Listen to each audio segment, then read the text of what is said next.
I am clearly the strongest hacker in the world. Yet I only love hacking into beautiful streamers' rooms, crazily shutting off their beauty filters. Not only turning cute girls into middle-aged women, causing countless top fans to flee overnight, even single-handedly saving countless simps, worshipped by boys worldwide. All because years ago, I fell in love with a female streamer. To earn a smile from my goddess, I spent all my savings to become the top fan. On the day we met, looking at the Snorlax in front of me, my heart shattered, and I just wanted to escape. But I was grabbed by a strong arm and forced to practice behavior and art all night. Looking at the goddess's photo on my phone, I shed tears of regret. But at that moment, I unexpectedly awakened the divine hacker system. In shock, I couldn't help but feel ecstatic inside. I then secretly vowed to purify this false online world. The scene shifts to a rental apartment, where a man sits in front of the computer, staring at the live stream on the screen. "Everyone, Princess Xiaobilluo is here. Have you missed me?" A voice so sweet it makes one feel weak, accompanied by lively music, comes from the live stream.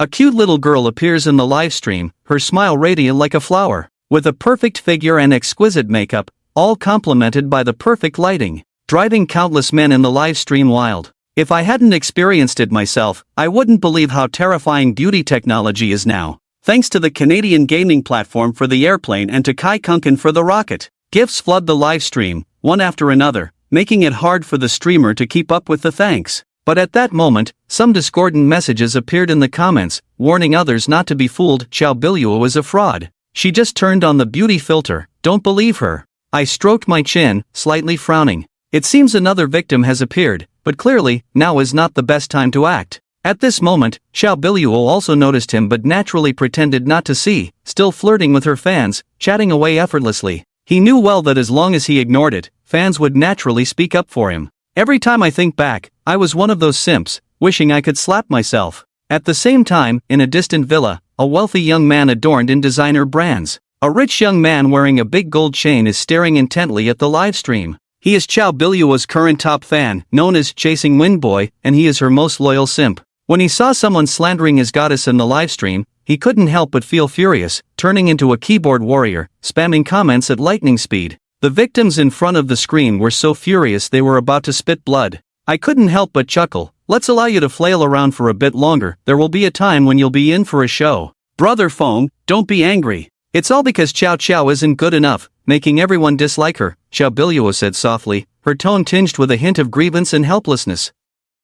This woman is truly a master of acting. The crowd of victims is falling apart. At that moment, the sound of fireworks erupted in the livestream. It turned out that Chasing Windboy had sent a carnival gift. "Ah, thank you, Brother Phone. Love you, moi," Xiaobilluo exclaimed excitedly, quickly blowing kisses to her top fan. Her voice was so sweet it was almost nauseating, sending chills down people's spines. I really couldn't watch any longer. I felt a bit nauseous. At that moment, I looked up at the live stream, and the number of viewers had reached over 100,000. Now was the time. I directly hacked into Xiaobilluo's livestream, took a deep breath, and then clicked the button to turn off the beauty filter. At that moment, Xiaobilluo was singing while twisting her hourglass figure, fantasizing about still being charming and alluring. "Beautiful Princess Xiaobilluo, so cute, I wanna hug you." The simps in the comments were flooding the screen with endless praise. The number one simp, Chasing Windboy, was staring with shining eyes, and a certain part of his body began to stir. As he moved the mouse with his left hand, preparing to send another wave of gifts, he suddenly froze as if struck by lightning, his eyes nearly popping out.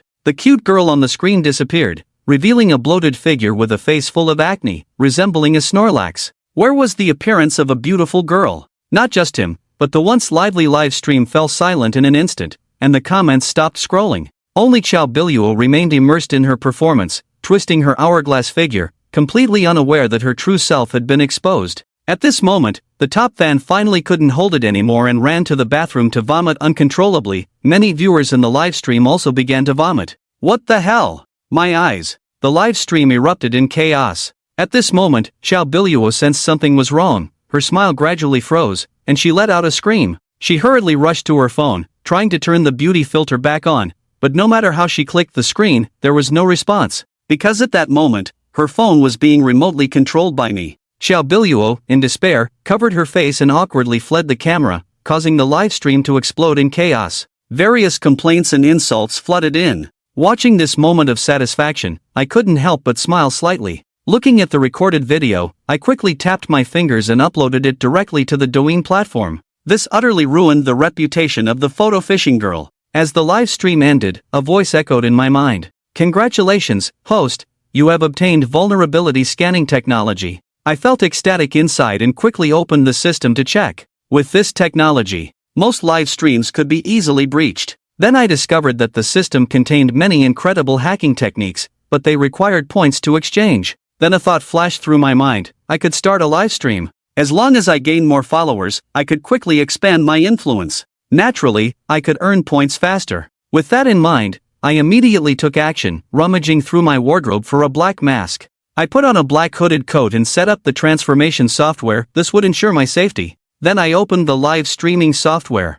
I pressed the live button, and a figure exuding a mysterious aura appeared on the screen, enhanced by a voice changer. I felt very satisfied with myself. Then I changed my profile to Hacker Judge, Beauty Filter Slayer. Purifying the internet is my duty. Moments later, there were dozens of viewers in the live stream. Everyone was very curious. Wow, is the host a hacker? I didn't say a word. I moved my fingers and typed a line. Online with over 100 people, let's do something fun. In a boys' dormitory at Mountain City University, a male college student named Tianfeng was boredly scrolling through videos when he accidentally entered a live stream and curiously asked the host if they were really a hacker.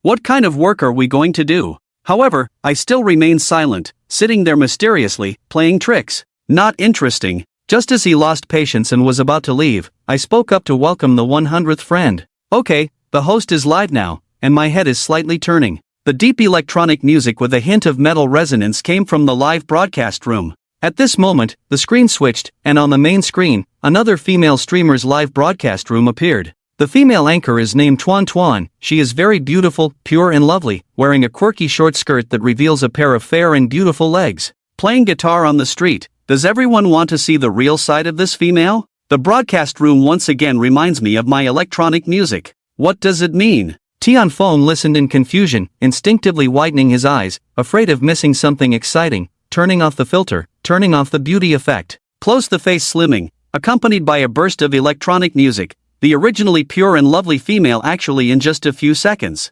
transformed into a dark-skinned, shiny-faced passerby. I went. Tianfeng couldn't help but exclaim, "This is just too ugly, right?" At this moment, the live stream chat also started going crazy. Wow, are hackers really this impressive? It's simply like a magic transformation. Looking at the stunned barrage of comments, the corners of my mouth slightly lifted as I quietly enjoyed the female streamer's performance. The female host is completely unaware that the beauty filter is turned off, yet she is still singing passionately in front of the camera. By the way, occasionally walking down to give the audience some blessings, completely unaware that his live broadcast room has already exploded. I am watching the bullet comments. The smile at the corners of my mouth grew stronger, and at this time, the number of people in my live broadcast room had exceeded 5,000. I quickly called out the system to check the popularity points. In just a few minutes, I've already earned over 1,000 points. It turns out that starting the broadcast was the right choice. Brothers, let's continue to enjoy the next one. If you have any female streamers you want to see,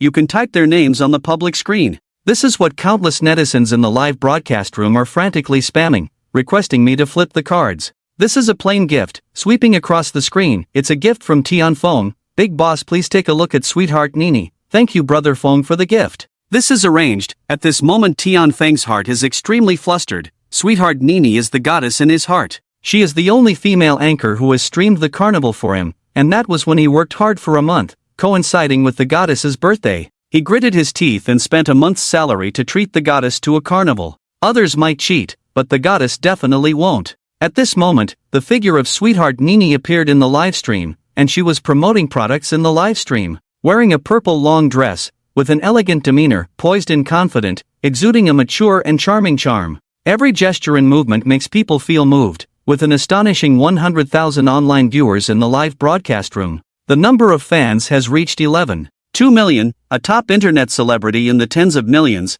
should have some real talent, right? I secretly murmured to myself, my hands quickly tapping the keyboard. Hacking into his phone, the intrusion was successful, and at that moment, the corners of my mouth slightly lifted. All his data is under my control. This is my live streaming room, and the number of viewers has exceeded 10,000. Everyone is anxiously waiting for Sweetheart Nini's performance. I took a glance at Sweetheart Nini's live broadcast backstage. She found that she had turned on all the beauty features to the maximum. This is not natural beauty at all, it's clearly a head-swapping monster. This is an idea that came to my mind. Brothers, let's do something different. I will connect with the streamer, and when I make this gesture, you guys just send bullet comments, tell her your beauty filter settings, and after finishing, I directly connected with Sweetheart Nini, and asked him to confirm. I directly accepted the connection for him. At this moment, Sweetheart Nini stared at the screen in a daze, unable to react for a moment, wondering why she was connected with a stranger streamer. He looked at the assistant outside the camera with confusion. The female assistant also had a puzzled expression at that moment. Hello, Sweetheart Nini, may I ask what talents you have? Who are you? Tianxin Nini looked at me with confusion and did not answer my question, but instead showed a look of disgust. Maybe the system malfunctioned, let's kick this person out. Beauty, do you have any talents or not? I touched my chin with one hand, and a mysterious voice sounded, Brothers, I have given him a chance. I originally wanted him to showcase his talent so that she could prove she wasn't just relying on her looks, but since he ignored her, I had no choice but to pull out the big guns. After saying that, I waved my hand and made the agreed gesture. The next second, the live broadcast room went crazy and started flooding the screen. Your beauty filter dropped. Sweetheart Nini saw the popping barrage and looked puzzled, not understanding, but as that button was pressed, the disguise on Sweetheart Nini's face was gradually removed, and her smooth, fair skin instantly became dull and rough. The exquisite features were suddenly filled with pits and bumps, and even more outrageous was that she turned on a voice changer.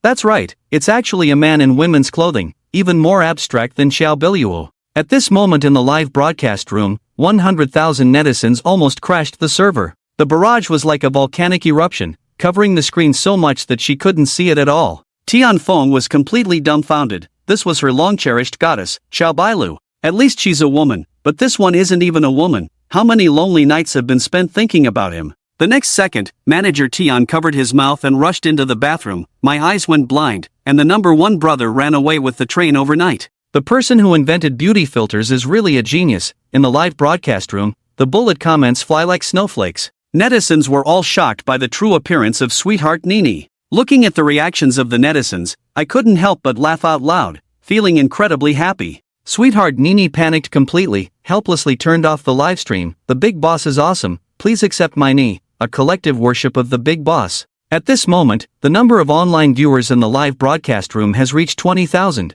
and suddenly a carnival sweeps across the screen. Brother Knife rewards the anchor, Carnival Anchor, can you help me see if it's Xiaohan already? Brother Knife must arrange it. Su Chen readily agreed and soon found the live broadcast room of this female streamer. In the live broadcast room, a girl dressed in a red traditional hanfu was smiling sweetly at the camera, pure and lovely, with a pair of big, watery eyes that seemed to speak. One can't help but feel fondness. Her live streaming room doesn't have many online viewers, only over 6,000 fans. The number is only 1.8 million, successfully took over the female anchor's live broadcast backend. Su Chen showed an unexpected expression. This female streamer didn't use a beauty filter. To be precise, she only turned on the lighting enhancement effect. Other filters, such as skin smoothing and face slimming functions, are all turned off, and then she clicked to apply for a connection. The next second it was Xiaohan. I clicked agree myself. Hello, a crisp and pleasant voice came from the live broadcast room. Sure enough, the person is beautiful and has a nice voice. Beautiful girl, what type of streamer are you? Ouyang asked with a smile. I am a model. Usually, we mainly live stream to promote our Hanfu culture, the girl answered gracefully. Big brother, why are you wearing a mask? Because I am a hacker. The hacker girl is named Zhang Xiaohan, and she heard that the opponent is a hacker. Showing curiosity, is the hacker very skilled? Xu Yang smiled and asked back, do you have any talents? I don't, Zhang Xiaohan shook her head. It's impossible, you definitely have talents. Can you sing? I'm terrible at singing. Zhang Xiaohan smiled shyly and then asked back, what about you? Do you have any talents? Your voice sounds weird. I'm using a voice changer, Su Chen explained. I am a hacker. Of course, I can't easily reveal my true voice. Do you want to see my talent? Yes, Zhang Xiaohan is full of curiosity about this mysterious hacker. I have many talents, one of which is assessing the looks of beautiful streamers, Su Chen said with a smile. Assessing looks. Zhang Xiaohan didn't understand. That's right,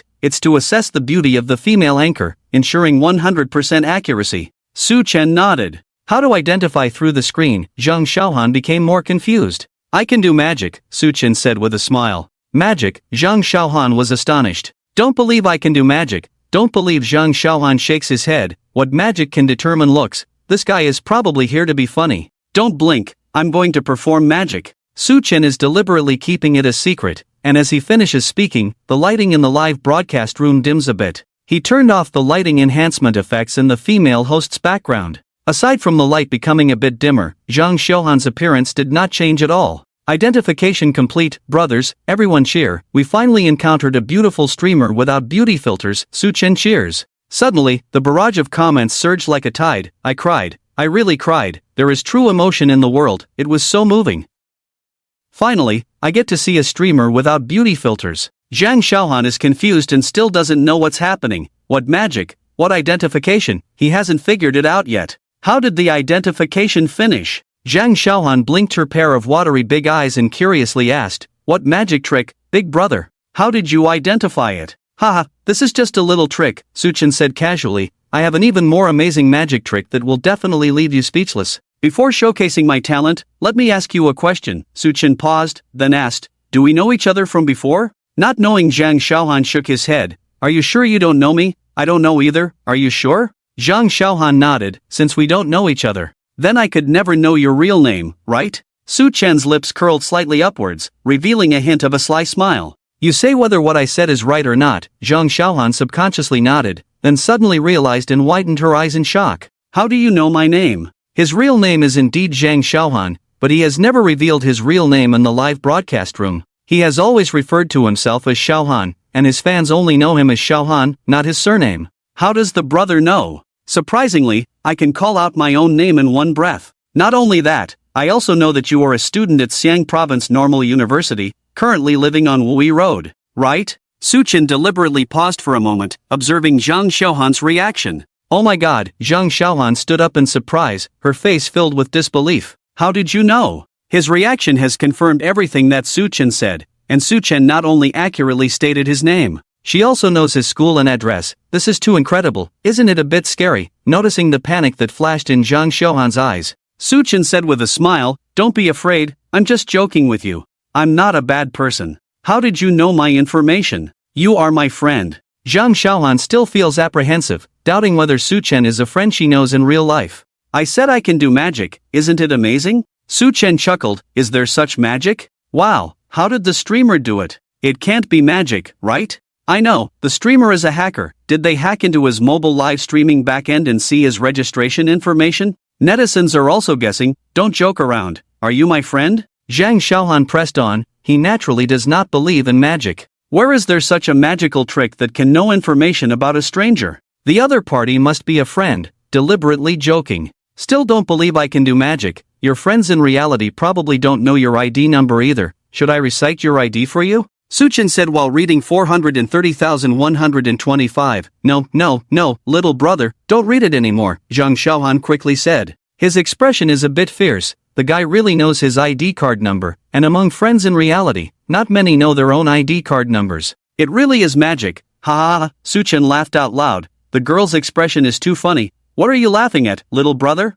Zhang Xiaohan then silly asked, what magic was so amazing just now? How strange, huh? Won't tell you, Su-chen smirked. Only Zhang Xiaohan is still fierce. The netizens in the live broadcast room probably already understand what's going on. Su-chen's wave of divine operation. Too impressive, I won't tease you anymore, Su-chen said with a smile. Beauty, you are the first beautiful streamer I came across tonight who didn't use beauty filters. I really appreciate your authenticity, not being pretentious. I hope you can keep it up, he said to the camera. Brothers, support this all-natural beautiful, follow her, it's Xiaohan, bye-bye Xiaohan classmate, hopefully we can connect again next time. After speaking, Su-chen waved his hand and disconnected the call. The number of online viewers in this live broadcast room has reached 4,230,004, and the number of followers has exceeded 100,000. Happy, tonight's live broadcast went even smoother than he expected. In just over an hour, I gained 100,000 points and also garnered a large number of fans. Tonight, strive to get 300,000 points,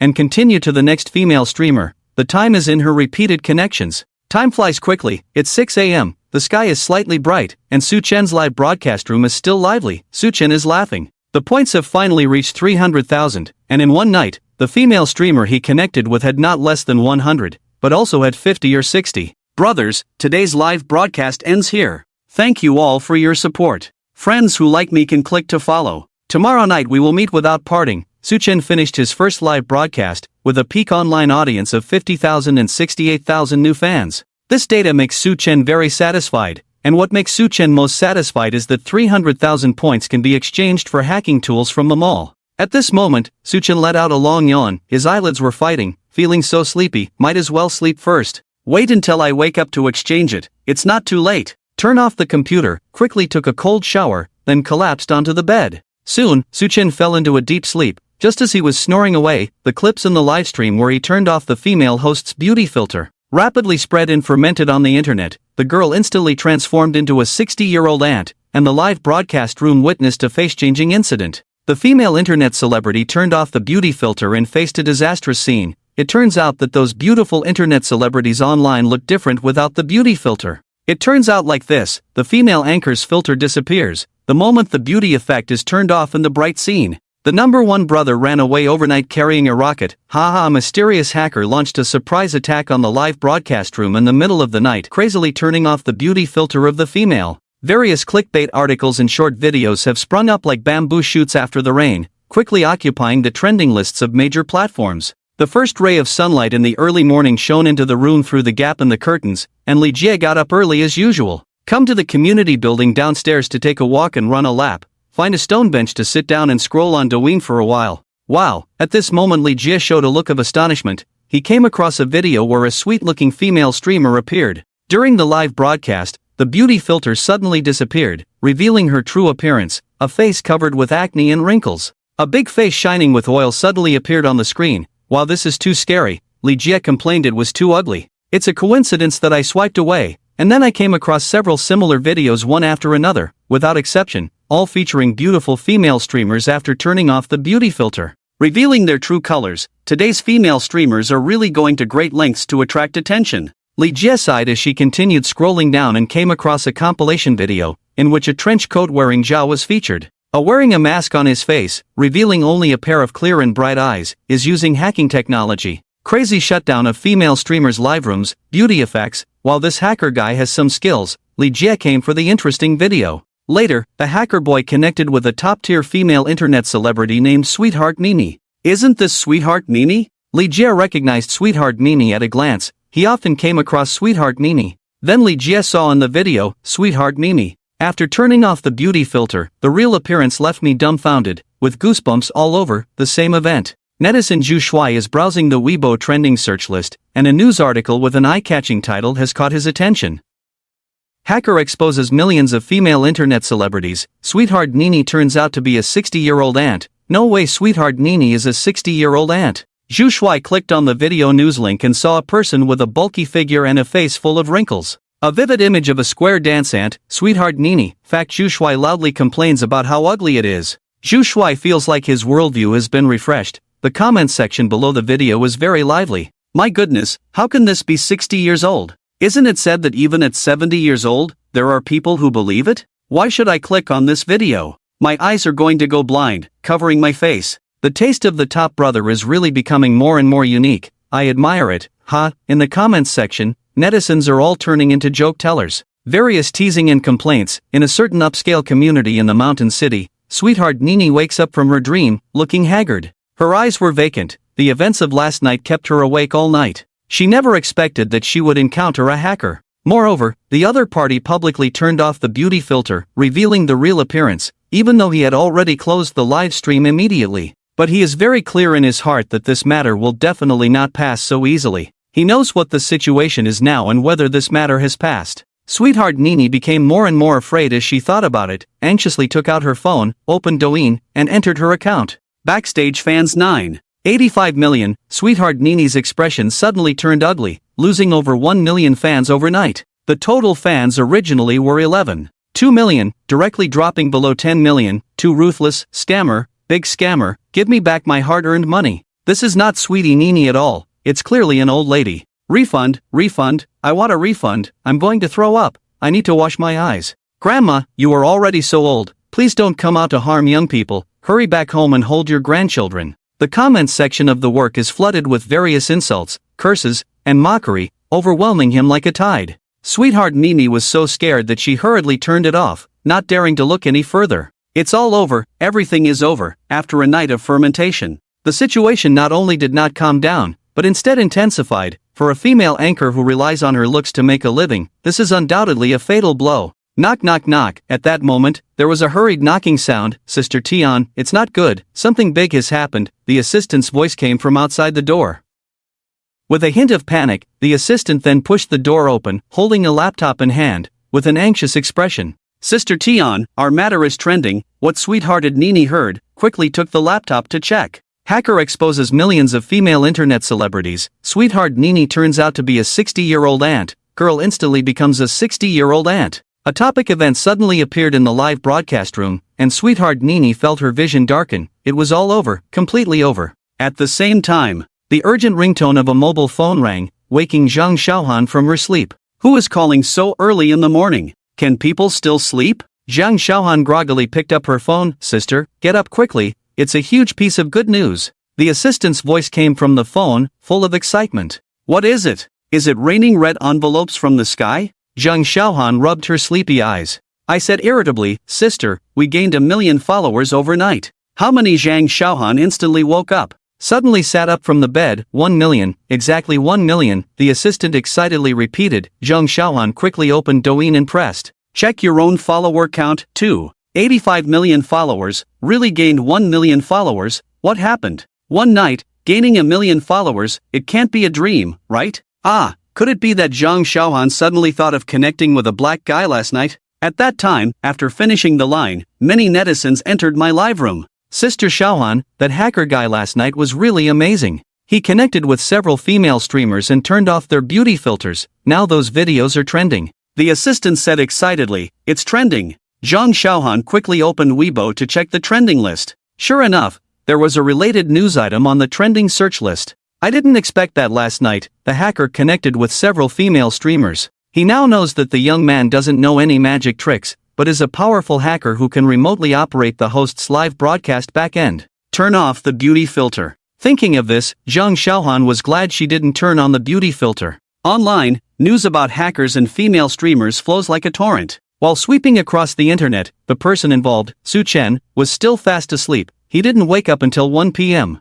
Su Chen stretched, crawled out of bed, and felt refreshed. He washed his face, and his stomach began to rumble. Then I soaked a bowl of instant noodles, eating while opening the system light screen. Su Chen's eyes widened. Only saw the integral data column on the screen showing 1.02 million, net in 1/10,000, increased so many points. It's not hard to guess the reason. Rolling through last night's live broadcast, Su Chen thought to himself, picked up his phone, and logged into his Douyin account. 700,000 fans, now I'm also an internet celebrity with 700,000 fans, Su Chen haha laughs. Sure enough, last night's live broadcast was a hit. I continued to open Douyin in the trending search list, and saw several news articles related to myself. Su Chen smiled happily. The higher the popularity online, the more points he earned. He opened them all and rubbed his hands together. I can't wait to exchange for tools. I opened the toolbar in the mall, but I didn't look closely last night. Su Chen dragged the toolbar list down continuously. New column password cracking program, points 10 million.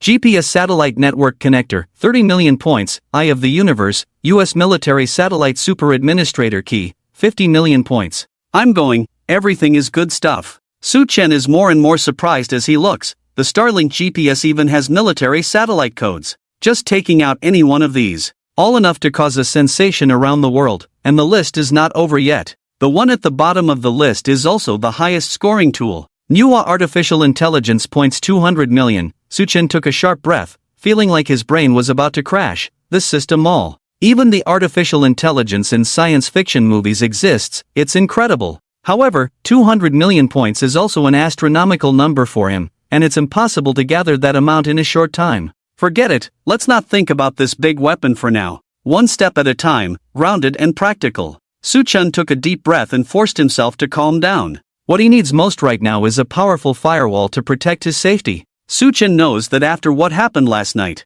I have completely offended those female streamers who rely on beauty filters and deceive people. In the future, I will definitely offend more people. It is obvious that I will face crazy retaliation. So he must take preventive measures in advance. With 400,000 points for the shield firewall, he is the one to redeem it. Congratulations to the host for successfully exchanging for the divine shield firewall, deducting 400,000 points. In Su Chen's toolbar, there is now an icon for the Divine Shield Firewall. He clicked on the icon to view the introduction of the Shield Firewall produced by Shield Technology in 2030. Can effectively resist various hacker attacks from virus Trojans, no mistake, produced in 2030. Su Chen noticed a detail. This firewall was produced in 2030, and now it is 2023, which means this firewall is a product from 7 years in the future. Unexpectedly, it can be exchanged for future products. Su Chen was boldly amazed. It's simply against the heavens. Let's not think about so much for now. Test the effectiveness of this firewall. Su Chen first installed the Shield Firewall on his computer and phone.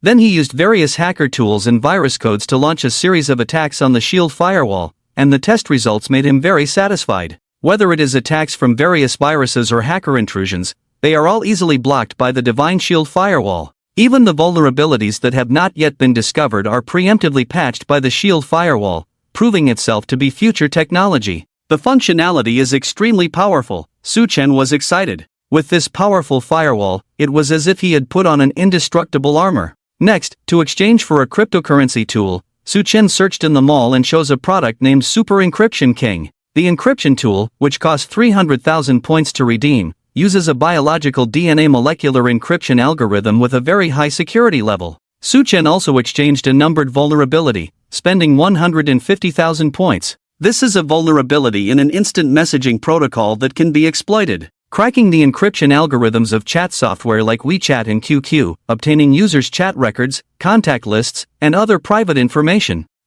With this loophole, I won't have to worry about my girlfriend secretly chatting with others behind my back anymore. Su Chen's mouth curled into a mischievous smile, but of course, the premise is that he needs to have a girlfriend first. There are still 170,000 points left, saving them for later. Before I knew it, it was already 2:30 p.m. Su Chen packed up the laptop bag. There was still a class in the afternoon, and he couldn't be absent. Mountain City Sweetheart Nini Studio, Sweetheart Nini and her male assistant, anxiously surrounding a young man sitting in front of a computer, the man wearing a pair of black-framed glasses. A student from the Computer Science Department of Mountain City University, this bespectacled man is fully focused on the laptop screen, his fingers rapidly typing code on the keyboard. Trying to find traces of Sweetheart Nini's phone being hacked, a data cable connects the computer and Sweetheart Nini's phone. The data flow like agile water snakes, rapidly scrolling across the screen. How is it going? After watching the glasses-wearing man for almost an hour, the male assistant couldn't help but ask. The glasses-wearing man shook his head. The other party is a master. I didn't find any signs of intrusion on the phone.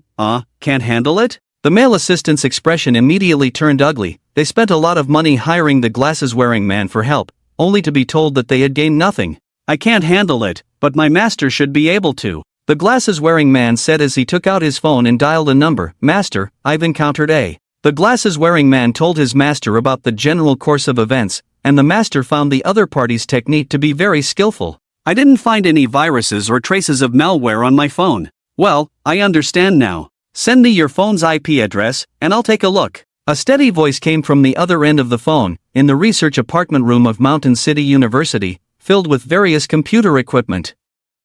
The server hums, data cables crisscross like a small data center. Gao Ming sits in front of the computer. After receiving the mobile network IP address sent by the apprentice, open a scanning tool and start a comprehensive scan of the female anchor's phone. After more than 10 minutes, the scan results came out, but Gao Ming's brow was tightly furrowed, just as the disciple had said. He also found no signs of any viruses or Trojan invasions. How is this possible? Could it be that Gao Ming suddenly thought of a possibility, that the other party was exploiting a system vulnerability he was unaware of? Invaded Sweetheart Nini's phone. Only in this way can it explain why he can't find any traces of the invasion. It seems I have indeed encountered a master. Yao Ming murmured to himself, a glimmer of excitement flashing in his eyes as he thought about this mysterious hacker. Developed a strong interest. What is the name of the hacker you mentioned? What is his live streaming account? Gao Ming sent a message to his apprentice. His name is Little Bo. The Douyin live broadcast number is 3154. Gao Ming opened the Douyin section and searched for the account of Little Bo the little boy.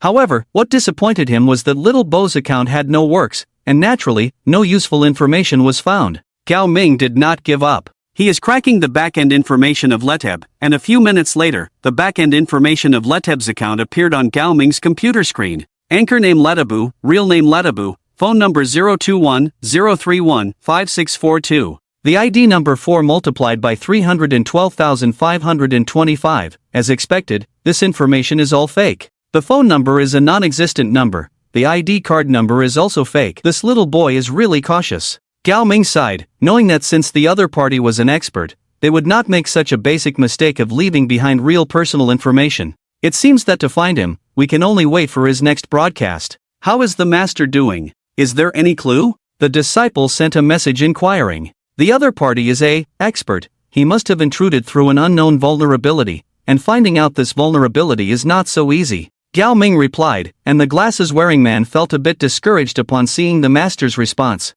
If the master couldn't handle it, he certainly had no way out. This money was impossible to earn. Pack up and leave. Who exactly are you looking for? Didn't you say he was very impressive? Sweetheart Mimi watched the back of the glasses man leaving, complaining to the male assistant in dissatisfaction. Sister, don't worry, I'll think of another way. I will definitely find someone more powerful, a hacking expert. The male assistant comforted him, saying that he was making calls to gather people. As night fell, Su Chen returned to the rental house after 7 p.m. He put on a mask, wore a trench coat, opened his computer, and prepared to start the live broadcast. At the same time, in an apartment at Mountain City University, Gao Ming is sitting in front of the computer, waiting for Little Boo to appear. He is not doing it for money, and no one asked him for help. He is simply curious about Little Boo's technology. In the vibrant and bustling Jianhai city, the nightlife is just beginning. The female anchor 7 Mei is feeling anxious. Are you sure the person you found is reliable? 7 Mei asks the female assistant beside her.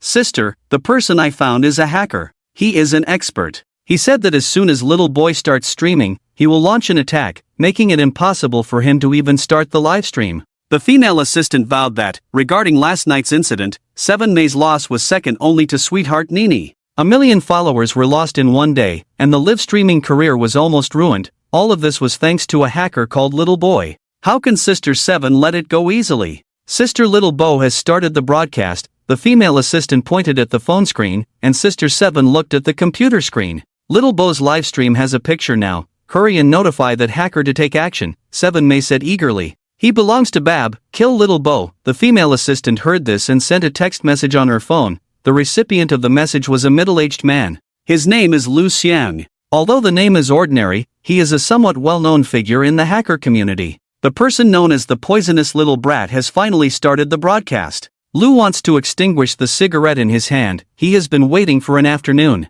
The Mountain City Gao Ming has been waiting for Little Boy to start broadcasting. When he saw the live stream of Little Boy light up, he immediately straightened his body. Hello everyone, I am Little Bo. Su Chen is wearing a mask and a black trench coat. Good evening, Big Boss. 66,666 streamers are real big bosses. Is it true that worshipping hackers is so mysterious? I love it, I love it. Su Chen's livestream popularity is skyrocketing like a rocket. Less than a minute into the broadcast, 5,000 people came in. Garbage streamer, idiot thing. What kind of mystery is this dog thing pretending to have? Fool, your mom has gone home. Is the hacker really impressive? Aren't they just hiding their head and exposing their tail? Hiding their head and tail without daring to show their true face. You are very ugly. Come and watch the idiot. At that moment, a large wave of maliciously slanderous bullet comments surged in like a tide, drowning the live broadcast room. Su Chen squinted his eyes. These people are water army, hee. Those female streamers who were offended last night are starting to retaliate.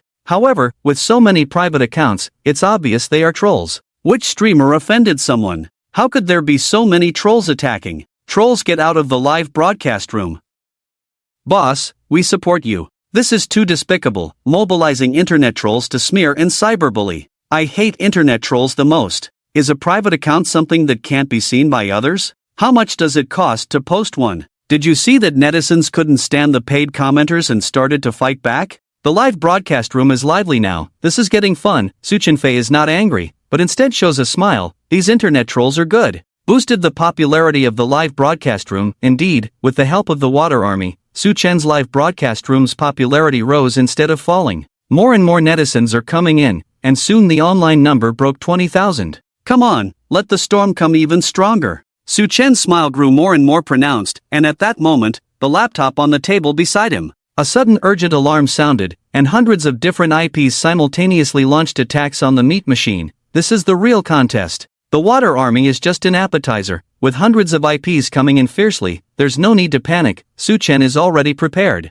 In the afternoon, comprehensive security hardening was conducted on the broiler network, and the firewall was upgraded. All known vulnerabilities have been fixed, but of course, this does not completely prevent hacker attacks. So Su-chen also prepared another plan, increasing the number of meat chickens from the original 300 to 1,000, and utilizing these meat chicken servers. A complex maze network has been built. To find his real IP address, one must first crack this maze network. Even for Su-chen himself, wanting to get out of this maze network would take a considerable amount of time, and Su-chen is multitasking. Divert some attention to continue the live broadcast, casually kicked off a few of the most enthusiastic troll accounts. The number of water armies is numerous, kicking a few out is of no use. This is merely done to add some atmosphere. In a high-end office building in the new city center, the water army investor Yang Bo is sitting in front of the computer, directing a group of water army under his command. Crazy attacks on Su-chen's live broadcast room. Groups 1 and 2 launched a large number of reports to the platform. Yang Bo issued orders.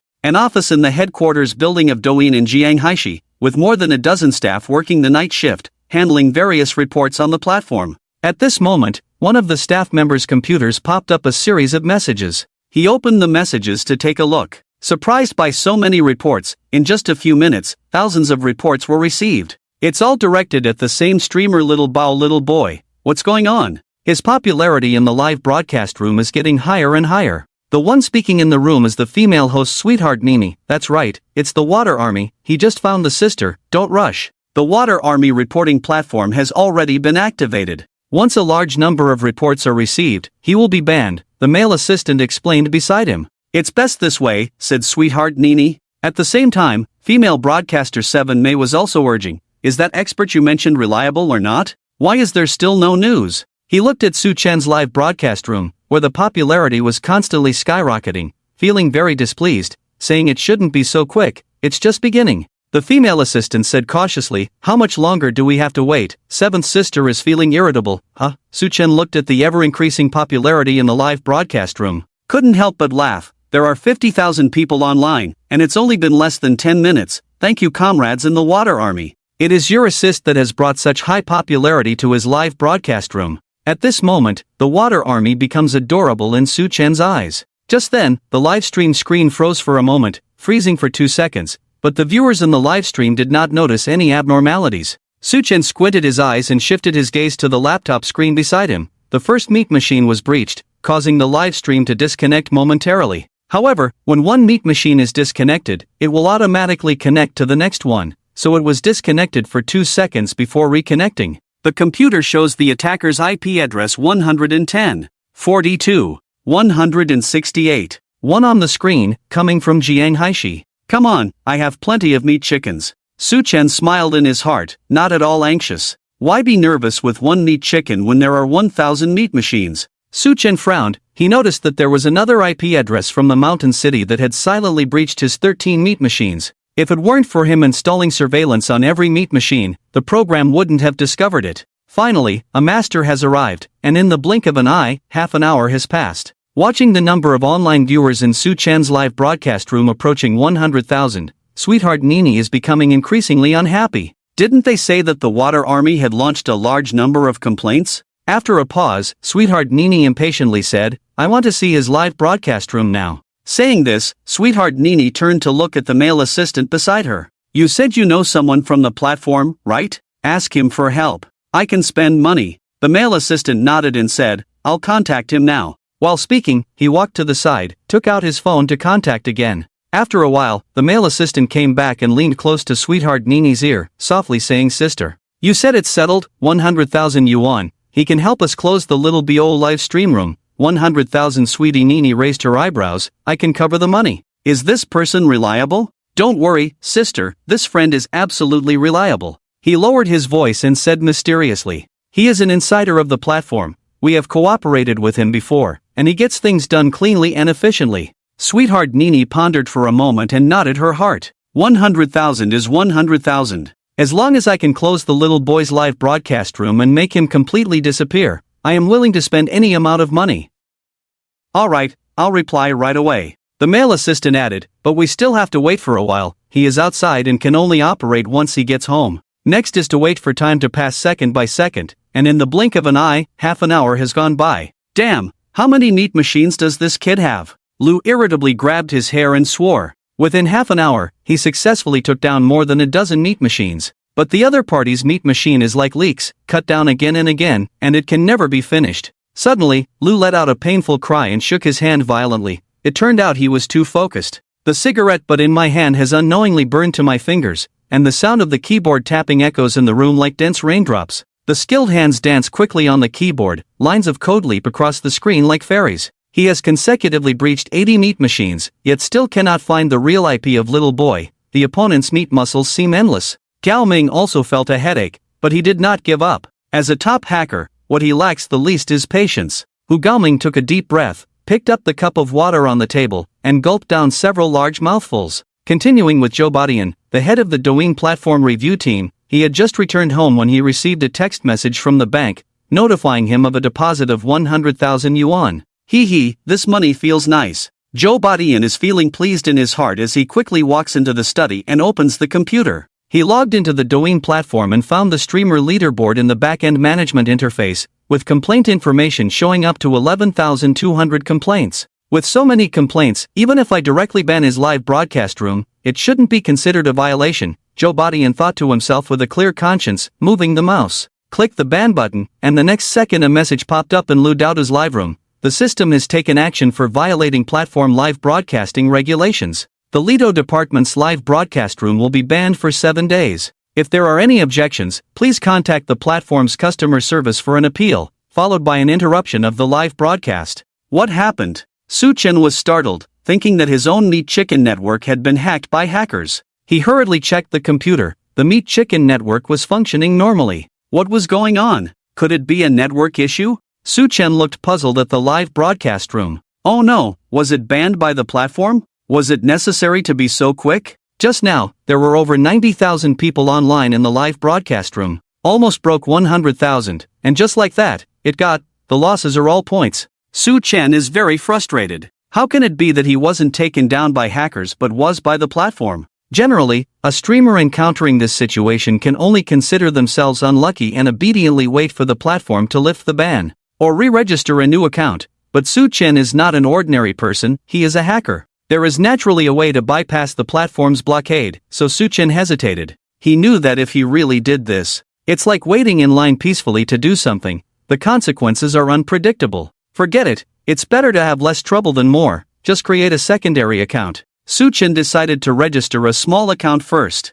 A few minutes later, let her know. One started broadcasting in the live room. Su Chen posted a video on the main account explaining the reason for the live stream being banned, and guide netizens to the new live broadcast room to watch the live stream. Soon thousands of loyal fans flooded in. Little no split body no. One live broadcast room. What's going on, big boss? Why were you suddenly banned? It must be the work of those trolls. Many trolls are maliciously reporting to the platform. Following that, a large number of water troops also came in. Silly dog, are you wearing a mask to hide your ugly face? You idiot, if you dare to go live, we will dare to report you. Everyone come and watch the fool. Haha, that kid's live stream room has finally been banned. Sweetheart Nini looked at the phone screen displaying Little Boy, feeling relieved that the live broadcast room had been closed. Spent 100,000 yuan just to block his live stream, isn't that a bit too much? The male assistant said with some sympathy. What do you know? Sweetheart Nini rolled her eyes at the male assistant. I can't swallow this anger. I want that kid to know the consequences of offending me.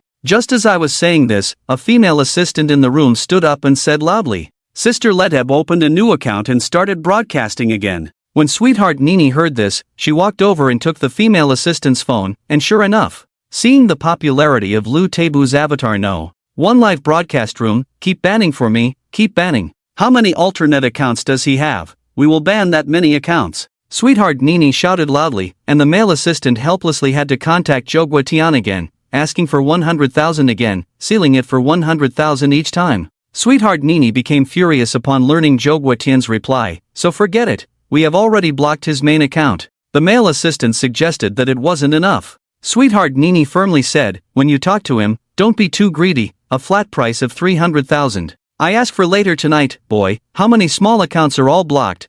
300,000 received. Joe Badian looks at the account information on his phone. smiling so wide that he can't close his mouth. For him, as long as he moves the mouse, 400,000 comes in. There's nothing more comfortable than this. Before killing someone, you need to get things done. Jogwatian moved the mouse and clicked to ban. What's going on? It has been banned in less than 5 minutes. In the Lelabu Avatar 1 live broadcast room, netizens watched the suddenly interrupted live broadcast screen, discussing it endlessly, and it wasn't even a minute yet. The Lelabu Avatar No. 2 live broadcast room has opened, but it was banned again in less than 30 seconds, with 2 consecutive small accounts being banned. Even a clay figurine has its fire. Suchen got fired up. It's too much. The small account was banned as soon as it started broadcasting. When did the platform's efficiency become so high? This clearly indicates that they are keeping an eye on him. There are so many streamers going live on Douyin every day. The administrator doesn't have the time to keep an eye on just him. When something unusual happens, there must be something going on.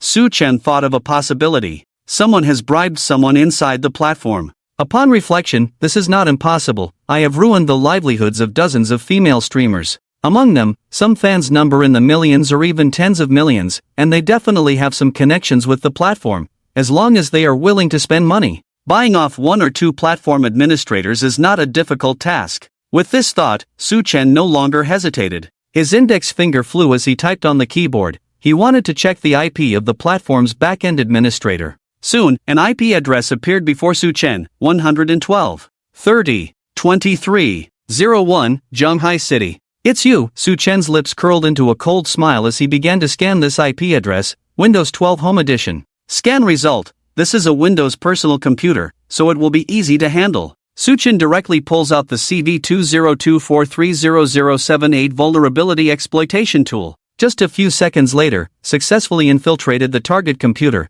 and immediately on Su Chen's laptop screen, the other party's computer desktop was displayed. The other party's computer is currently open, and the QQ chat records are prominently displayed in Su Chen's view. Boss Jobadian, I have already helped you block it once. I can't handle it if you seal me again. Brother Ouyang Zhou, can you help me again? You set a price, 100,000 each time. Brother Zhou, how about this, a flat price of 300,000. As long as little boy starts the broadcast tonight, you just ban him. Good deal. 300,000 is really a lot of money. Su Chen couldn't help but complain. If I had known this, it would have been better to just give me the 300,000, and I could have ended the broadcast myself. Ding Dong Bank received 300,000 yuan. Joe Badian looked at the account information on his phone, whistled, and felt happy. This job is easy. It's just a matter of, and there's no need to worry about being criticized. After all, the backend has received a large number of Vitobo complaints. Guiguetian also discovered that the IP address of the little boy comes from abroad, which is already a violation.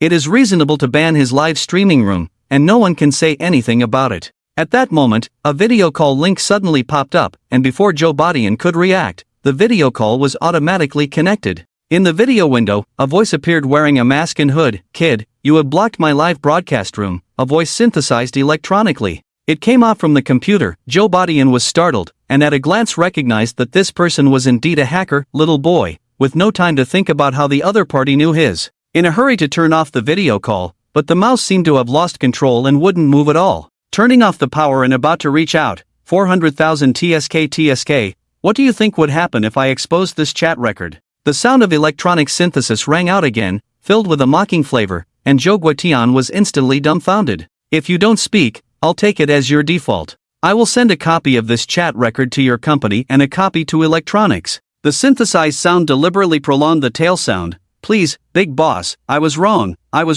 Isn't that enough? Joe Badian was completely flustered and hurriedly begged for mercy, saying, you know you were wrong. Su Chen chuckled and said, then why don't you tell me where you were wrong? I shouldn't take money to block your livestream. I shouldn't violate the company's regulations for money, Zhou Guotian said hurriedly. Just know, Su Chen coldly snorted, I can give you another chance. Tell me who made you block my livestream, sweetheart Nini. Zhou Guotian sold Tian Xinni without hesitation. Well, you don't need me to say it, you should know what to do. Su Chen said coldly, I understand. I will restore your live broadcast room immediately. Zhou Guotian hurriedly said, that's more like it. Su Chen nodded in satisfaction, closed the video call, and Zhou Guotian looked at the darkened computer screen, his back already soaked with cold sweat. Competing with me, you shouldn't offend anyone, especially not a hacker. Su Chen chuckled, his temper was originally exposed. However, thinking that Zhou Guotian is an insider of the platform, keeping him may be useful in the future, and next is Sweetheart Mimi. Last night when he invaded Sweetheart Mimi's phone, he had backed up all his data, including his WeChat. At this time, we need to use the second vulnerability tool exchanged from the system mall, which is a vulnerability in an instant messaging protocol that can exploit this vulnerability. Directly bypass the encryption algorithms of chat software such as WeChat, QQ, MSN, etc. to obtain users' chat records, address books, etc. Your information. After more than 10 seconds, successfully hacked into Sweetheart Nini's WeChat and started copying his WeChat chat history. The chat records of Sweetheart Nini are quite large, copying them takes half an hour. Taking advantage of this time, Su-Chen was checking his chat records, focusing on information related to financial data, and Su-Chen speculated, Sweetheart Nini, such a wealthy internet celebrity, must definitely have tax evasion behavior, as expected. Su-Chen quickly found more than a dozen documents: May income and expenditure statement, April income and expenditure statement, March income and expenditure statement. From the file name, it can be seen that this is the financial data he wants. Su-Chen casually opened a file and found that such important financial data was not password protected. This directly exposed it. Half an hour later, all the data was downloaded, and Su-Chen started the live broadcast again. This time his main account has been unblocked. Brothers, I'm back. Sorry to keep you waiting. Su-Chen greeted the netizens with a smile. The unblocking happened so quickly, I thought I wouldn't be able to see the streamer tonight, but a big shot is a big shot. They can get unblocked like this. That's amazing. Those internet trolls are probably going to be furious. There are still 10 seconds until the trolls reach the battlefield. Viewers entering the 198 live broadcast room saw Su-Chen start the stream again, and there was a cheer. There was a small accident just now. However, I quickly got unblocked through an appeal, and Su-Chen briefly explained it without revealing too many details. Netizens do not know the truth of the matter and still think that Su-Chen was really unblocked through an appeal, but this is not important. The important thing is that Su-Chen is back, and the live broadcast room has become lively again. What? He has been unblocked again? Sweetheart Nini stared wide-eyed in disbelief. Suddenly turned his head to look at the male assistant beside him, unable to understand the situation. Wasn't it said to be crazy? He had spent 400,000 both before and after. At that moment, Su-Chen's voice, carrying a hint of delicate blood, came from the live broadcast room. Sweetheart Grandma, I know you're watching the live stream. I also know that you bribed the water army to maliciously report me. How did he know? Sweetheart Nini was dumbfounded upon hearing this. A hint of panic showed in her eyes. Sweetheart Grandma, you watch closely, I want to show you something good. The live stream screen shifted. A provocative document has appeared. Sweetheart Nini widened her eyes. This is his Douyin income financial statement. Isn't it very familiar?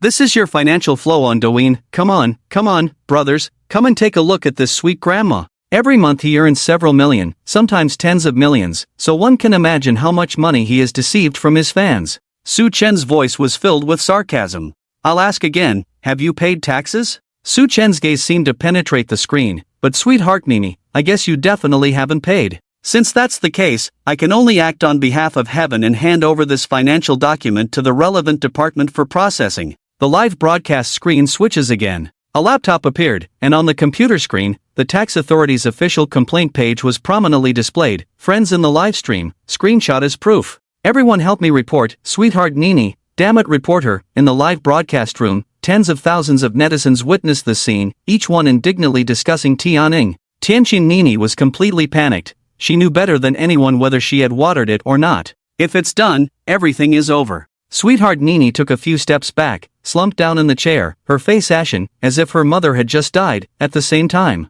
female anchor 7 May is also paying attention to Su-Chen. Is this true? 7 May is watching the scenes in Su-Chen's live broadcast room. Surprised and uncertain, how did Su-Chen obtain Sweetheart Nini's financial statements? Could it be that seventh sister suddenly thought of a terrifying possibility? Instantly scared to the point of turning pale, if Su-Chen can get Sweetheart Nini's financial statements, wouldn't he also be able to get his? Quickly disconnect the internet. Turn off all the computers, seventh sister anxiously shouted to the 2 assistants in the room. Interestingly, there are many female anchors like Chimei who are flustered and panicked. Su-Chen's tactic of killing the chicken to scare the monkey has an immediate effect. The water army that was originally cursing recklessly in the live broadcast room suddenly disappeared without a trace, and everyone withdrew. The leader of the water army, Yang Bo, shouted loudly. He also made a quick decision. Yang Bo has been in the online world for many years. He has seen all kinds of scenes, but a hacker as powerful as Su-Chen, this is the first time he has encountered dealing with an ordinary streamer. They have 100 ways to make the other party lose their reputation, but they are facing a hacker hidden in the dark. Their methods are just like children playing house, utterly ridiculous. It's not worth confronting, just avoid it. Never offend anyone, especially a hacker. Su Chen looked at the live stream, those disappearing Water Army members, and a hint of mockery curled at the corner of his mouth. A group of sand sculptures, not afraid of your Water Army. Not only has the Water Army disappeared, but the back end attacking him. There are only a few meat chickens left, most have retreated. Su Chen looked at the time, it was already 3 a.m. Brothers, it's getting late. Thank you all for your support. Today's live broadcast ends here, we will continue tomorrow. After saying goodbye to the netizens, Su Chen closed the live streaming room. This wave of live streaming earned 1.3 million points, and Su Chen was in a good mood, humming a tune while going to take a shower. At 10 a.m. the next day, after Su Chen woke up, the first thing he did was check the system points.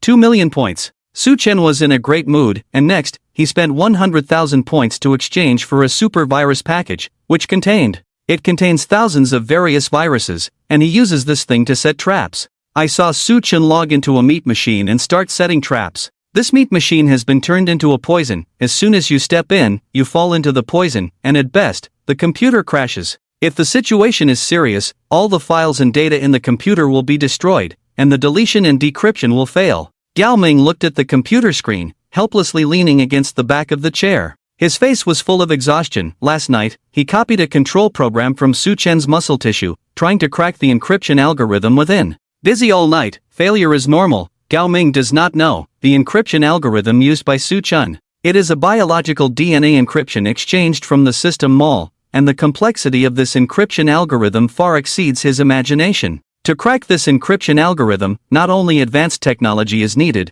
but also massive computing power, at least the scale of Taihulite. Only that level of supercomputer can achieve it. With a snap of his fingers, Su Chen completed the trap setup. Next, just wait for the prey to take the bait. Su Chen logs into the meat chicken and quietly waits for the prey to appear on the highly skilled computer. Beep beep beep. Suddenly, a piercing alarm rang out. Gao Ming, who had just come down to his senses, knew that Little Boo had come online.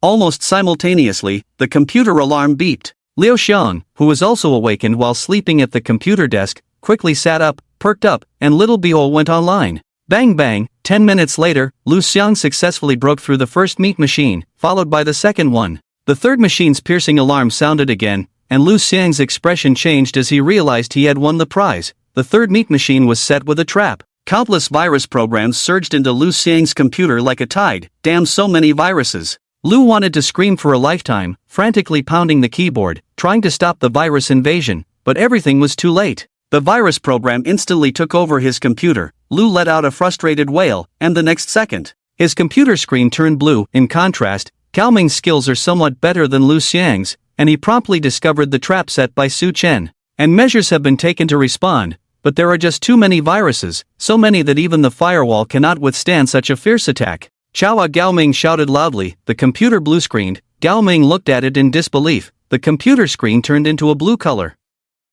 In this round of competition, he was defeated, but Gao Ming quickly adjusted his mindset, acknowledging that he was not as skilled and that the opponent was indeed strong. Su Chen looked at the screen and couldn't help but laugh heartily. As soon as he went online, there were 2 or 3 dozen IPs attacking him. Now these attack signals are receding like the tide, disappearing without a trace. The world is finally quiet. Su Chen gets up and hums a song. Pouring himself a glass of milk, he returned to the computer and leisurely drank the milk while opening the system mall. Browsing various vulnerability tools, there is nothing more fascinating to a top hacker than vulnerabilities. That is the sharpest weapon in the hands of hackers. Su Chen spent 1.2 million points to exchange for 2 5-star vulnerabilities. Each 5-star vulnerability is worth 600,000 points, which is much more expensive than the 4-star vulnerabilities exchanged before, and this is not even the highest. There are higher-level super viruses in the system mall, each worth 5 million points. That's right, you didn't read it wrong, it's 5 million points. The super virus is a hardware-level weapon of mass destruction that can deal devastating blows to electronic hardware. It is definitely a big killer.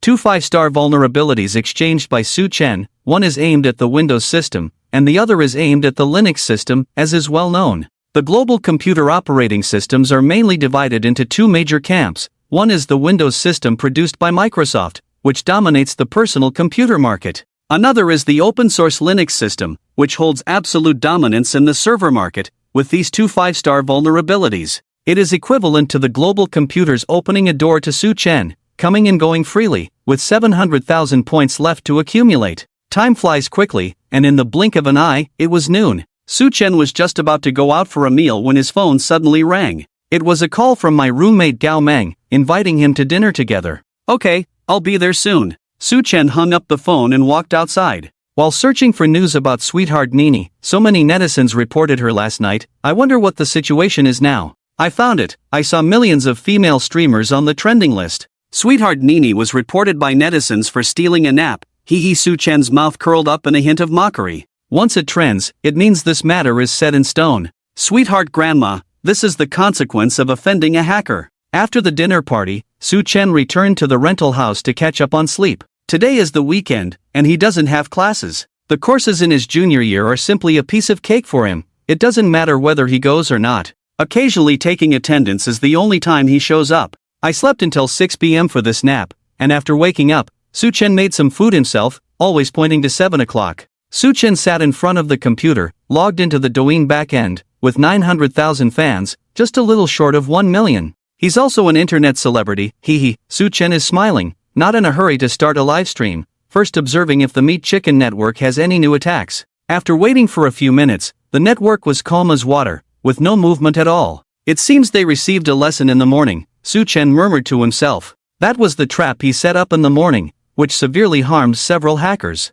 Wearing a mask and hood, Su Chen started the live stream. The big shot has started the broadcast. I grabbed the sofa, front row sunflower seeds and mineral water, waiting to eat melon seeds. The female streamers are shivering. Here it comes. The live broadcast room is exceptionally hot, just started streaming and thousands of people rushed in. Su Chen scanned around and didn't see any trolls, only a few haters didn't show up, which is a bit regrettable. Su Chen hopes there are trolls because they can bring a lot of popularity. Brothers, tonight we will continue to connect with the female streamers. If you want to see which female streamer, just type her name on the public screen. Chichi Yuyu. More than a dozen bullet comments appeared on the public screen. Chichi Yuyu's female anchor. Su Chen searched for Chichi Yuyu and opened his live broadcast room. Chichi Yuyu is a fitness female streamer with a hot figure, wearing tight yoga pants, connecting in the next second. In Chichi Yuyu's live broadcast room, a connection request popped up. Chichi Yuyu accepted the connection request, and when she saw the connection subject's mask, windbreaker, and hood,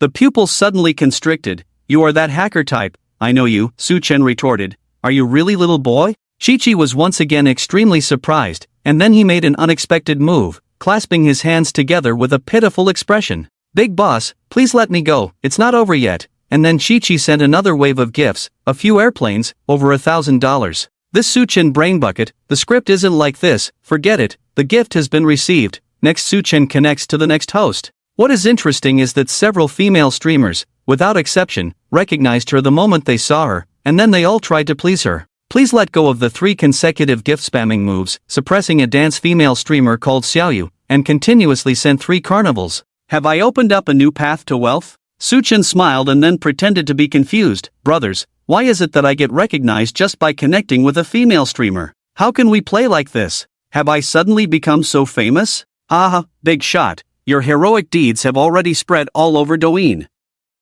Now in the entire live streaming circle, especially with female streamers, when they hear little boy, they tremble. Female streamers, don't come over. They are afraid of being teased by netizens. Su Chen's smile is even more pronounced. He is happy not just because of the gifts, but also because the points are rapidly increasing. Already increased by 100,000 points, feeling great continuing to connect with the female streamer. Time passes second by second, and before you know it, it's 10 p.m. The live broadcast room is bustling, with 80,000 online viewers. Friends who want to learn hacking skills can start by learning programming in Python. Su Chen spoke to the viewers in the live broadcast room, and as soon as he finished speaking, a connection request popped up. Su Chen clicked to accept. On the screen, a young man wearing a checkered shirt appeared, around 26 or 27 years old, looking a bit nervous. The big shot is connected. Are you really connected? The boy said excitedly, his tone unable to hide his excitement. Are you a streamer? Su Chen asked. The background behind the boy should be a rented room. I am not a streamer. I watched your live broadcast yesterday. I am your fan. The boy explained. Oh, how should I address you? My surname is Lee, so you can call me Xiao Li. Xiao Li, your connection is. Xiao Li seemed a bit hesitating for a moment before making up his mind, and said, Boss, I want to ask you to help me expose someone. Expose who my ex-girlfriend is, said Xiao Li. He is getting married tomorrow, and I have his dirt. I want to ask you to help me hack into the big screen at the wedding venue. Expose his true colors. There's a story here, exposing the ex-girlfriend. This gossip is a bit big. Come on, little brother, tell us what's going on. The netizens in the live broadcast room immediately became interested, cheering and making a fuss. Su Chen was also intrigued by Xiao Li's words and asked what happened between him and his ex-girlfriend. We broke up 6 months ago, and just a couple of days ago I found out he is getting married. Xiao Li took a deep breath, her tone tinged with a hint of bitterness. Since we've already broken up, what is there to let go of? Su Chen asked. I didn't intend for it to be this way either. I only found out these past 2 days that he was with me. Unexpectedly, she is also dating 2 other guys at the same time. Xiao Li's emotions became a bit agitated. He treats me like a fool, and I can't swallow this anger. Brother, I can understand your feelings, but the matter has already passed. Su Chen tried to comfort Xiao Li. Big guy, let me finish what I'm saying. Xiao Li interrupted. I am not only angry about his infidelity, but what is even more hateful is that he also cheated me out of a lot of money. Cheated you out of money. In the 2 years of our relationship, I spent almost 200,000 on him, which even surprised Su Chen. Xiao Li nodded and said angrily, this is not all. I later contacted those 2 men, and they were also scammed out of a lot of money. One was scammed out of over 100,000, another even more, over 300,000 combined, at least 500,000 or 600,000. Damn, this woman is too ruthless. Definitely a gold digger. Bro, you really have bad luck with women. The netizens in the livestream heard Xiao Li's experience, a sense of tranquility. Is the black material you mentioned the transfer records? Su Chen asked. And the chat records, Xiao Li added. Are there no other more direct pieces of evidence? Xiao Li shook his head, but I can guarantee that what I said is true. He is just a scammer who deceives money and feelings. I must expose his true nature. Cannot let him continue to harm others. After roughly understanding the ins and outs of the situation, Su Chen pondered for a moment and said, you want to expose him at the wedding site. This idea is good, but with only chat records and transfer records, I'm afraid it might not be enough. He can completely deny that these are all forged by you, so what should we do? Do you have any other contact information for him, like QQ or WeChat? I only have WeChat, but he blocked me. It's okay, I can help you reply, Su Chen said confidently. For Su Chen, restoring a blocked WeChat chat is not a difficult task. He has helped classmates do similar things before. Familiar road. Xiao Li, use your phone to open a website. The URL is www. Just click on any image on the website. That's fine, Su Chen said. Xiao Li picked up his phone and followed Su Chen's instructions. The brothers in the live broadcast room, definitely do not click on this website. The picture hides a Trojan program. Su Chen reminded the camera, I need to first implant the Trojan in Xiao Li's phone. Only then can I remotely control his phone. He paused and added, Xiao Li, don't worry, the wood horse will automatically delete it. It won't affect anything. Boss, I trust you. Otherwise, I wouldn't come to you for help, Xiao Li said nonchalantly. He opened the website as Su Chen instructed, and the website looked very ordinary. It's just an ordinary movie website. Xiao Li casually clicked on a picture on the site, and then, well, that's it. As soon as Xiao Li finished speaking, he widened his eyes in surprise and exclaimed, wow, this is amazing. He saw his phone automatically open WeChat. Is this a hacker? I used to hear about them in movies and online, but I never expected to witness one in person today. It's your ex-girlfriend. You click on his profile picture, Su Chen asked. Xiao Li came to his senses and found Wanwan's WeChat in the contacts, then clicked in. Wanwan is his ex-girlfriend who was about to get married, and the chat record page popped up, with the last message remaining from a week ago. Then I was blacklisted. Su Chen's hands were rapidly tapping on the keyboard, lines of code flowed down like a waterfall, and a miraculous scene occurred a few minutes later. Little Lee was surprised to find that he had been unblocked by his ex-girlfriend and everything had returned to normal. Wow, big boss, you are amazing. Little Lee couldn't help but exclaim. What's going on? What happened? Can we do a live stream? Let us see too. Big boss, please, let us open our eyes a bit. The netizens could only see the changes in Little Lee's expression, but they couldn't see his phone screen. Little Lee, open your phone's photo album now. There should be an extra red envelope image in there. Send this image to your ex-girlfriend along with the message wishing you a happy marriage, Su Chen said. Okay. Little Lee nodded, opened his photo album, and indeed saw a red envelope image. Although he was a bit confused, he followed Su Chen's instructions and sent the image to Wan. "Big boss, why send such a picture?" Little Lee asked curiously. "It's a good opportunity to educate everyone about online security," Su Chen explained with a smile.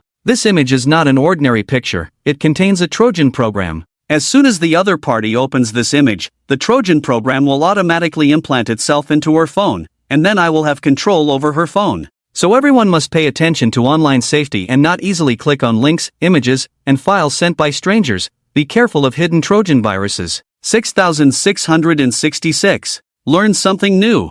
I didn't know it could be done this way. What an eye-opener. "Big boss, I'm 25 this year, is it too late for me to learn hacking skills?" The netizens flooded the comments with expressions of newfound knowledge. "She clicked it. She even said I sent her a fake red envelope to scam her and called me crazy," Little Lee said at that moment. "Don't mind her, just leave the rest to me," Su Chen replied. The moment Wan opened the image meant that the Trojan program had successfully implanted itself. Su Chen's fingers flew across the keyboard, and soon, Wan's phone interface appeared on his computer screen.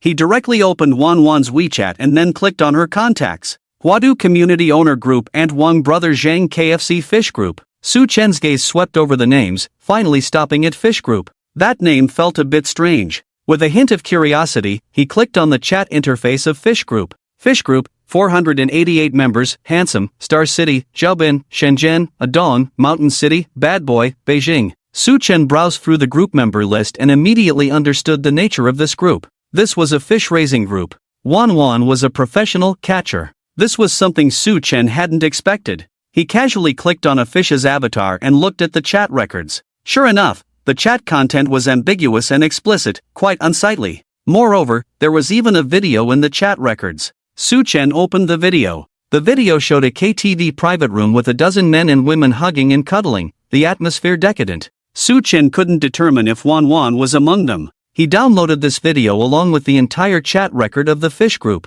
Then, he sent the video to Little Lee. "Take a look at this video. Does it have your ex-girlfriend in it?" "What video?" Little Lee asked, puzzled. The next second, he saw the video Su Chen sent. He clicked on the video. A few seconds later, Little Lee's expression changed, becoming very unpleasant. "Big boss, where did you get this video? Could it be from her phone?" Little Lee's voice trembled slightly. "That's right, it was discovered from a chat record on her phone," Su Chen nodded. How is that possible?" Xiao Li's emotions suddenly became agitated. "There are many more videos like this in her chat records. Your ex-girlfriend is not someone to be taken lightly," Su Chen couldn't help but say. Xiao Li's face turned red. How could this be? How could she be this kind of person? Xiao Li murmured, unable to believe that the woman he had loved so deeply was actually a professional gold digger. If he hadn't seen the video with his own eyes, he would never have believed it. "What video? We want the video. Boss, release the video so everyone can see."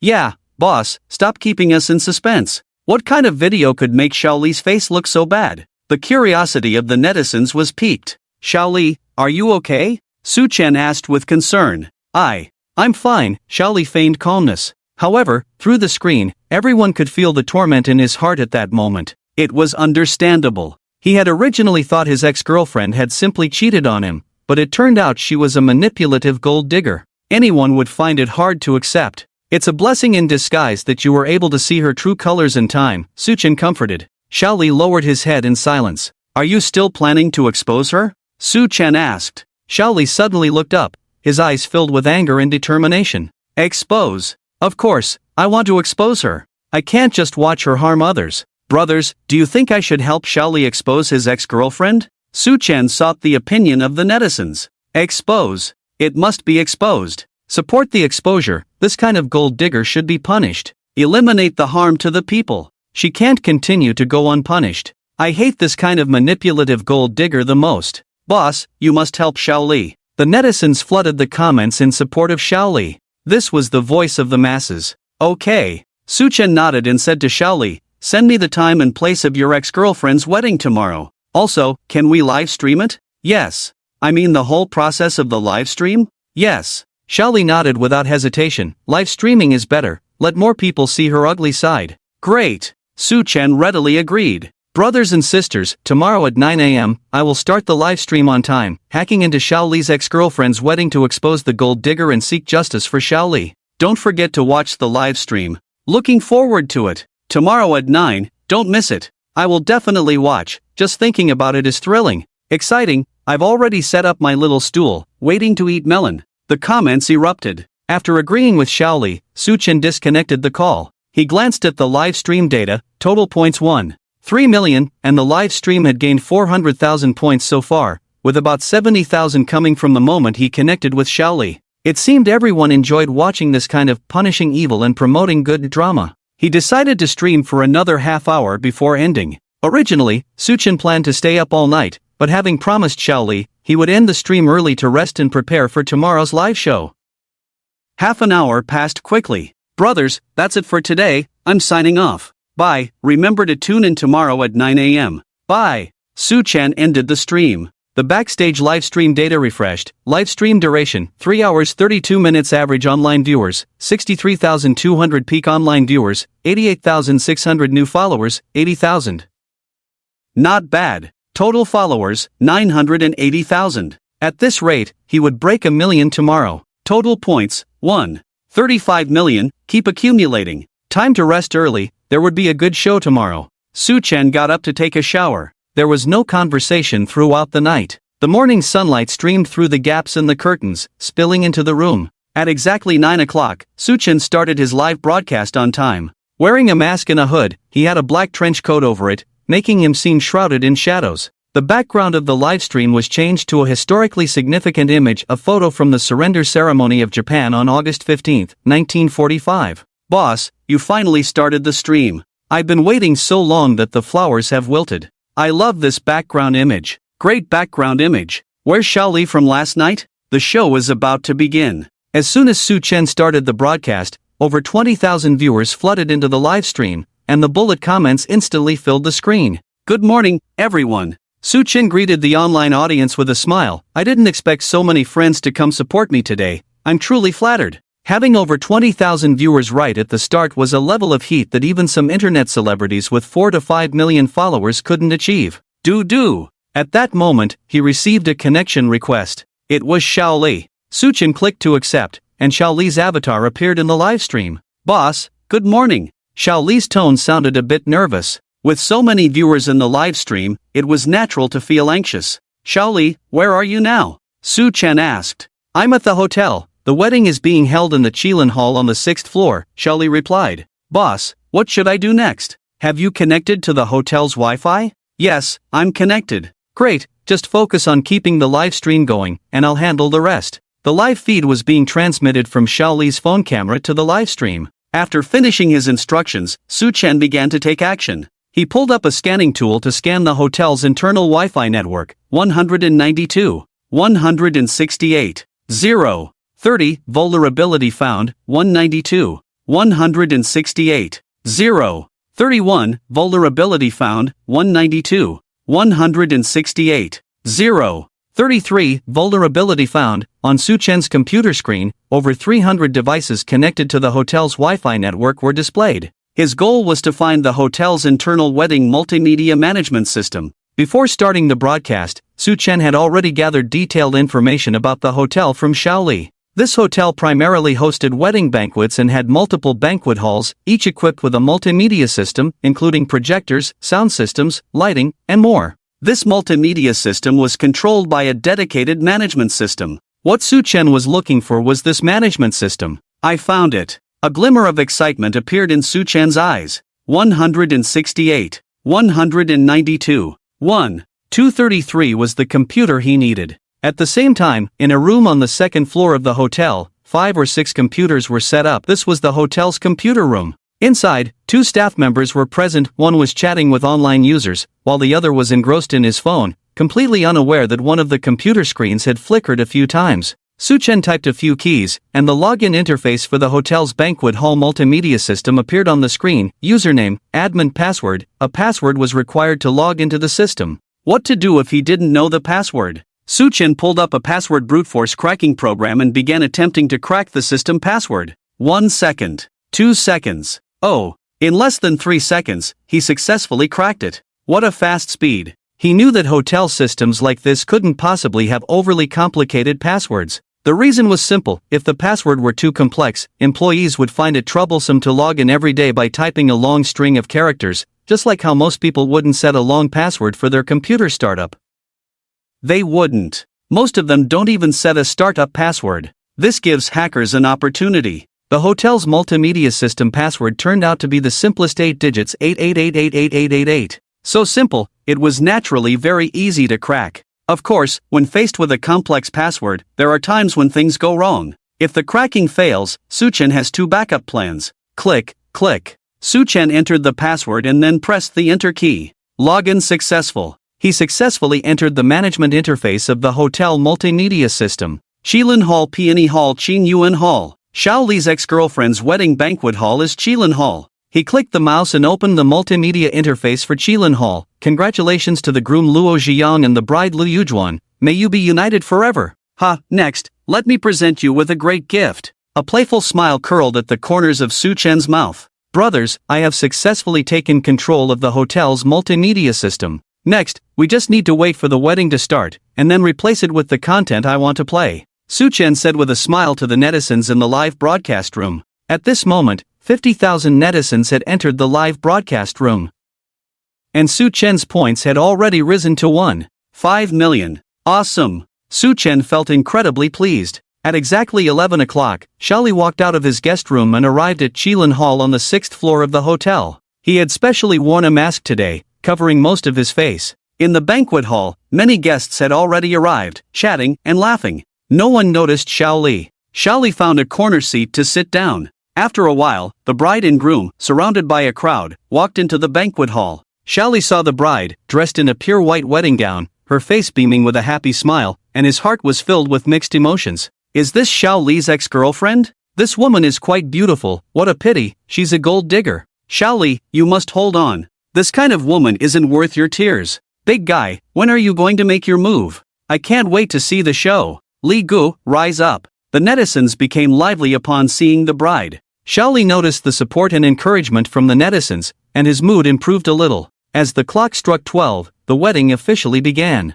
The lights in the banquet hall dimmed, and the stage lights brightened, illuminating the figures of the bride and groom. Thank you to all the guests, friends, and family for coming to today's wedding. A host appeared beside the bride and groom. Everyone's attention focused on the newlyweds, with the bride Lu Yujuan draped in a pure white wedding gown, and the groom Luo Zhiyang dressed in a sharp suit, looking refined and elegant. Today is a joyous day for Mr. Luo and Ms. Lu as they tie the knot. Now, let us enjoy a VCR that the groom has carefully prepared for the bride, the host announced enthusiastically. Here it comes. In the live broadcast room, the netizens instantly became excited. The long-awaited show was finally about to begin. At this moment, the number of online viewers in the live broadcast room had surpassed 100,000. 100,000 pairs of eyes were watching. The big screen lit up. First, there was a harsh electric sound, followed by an electronically synthesized voice echoing throughout the banquet hall. Dear guests, sorry to interrupt. Next, please enjoy the wonderful performance by Miss Lu Yujuan.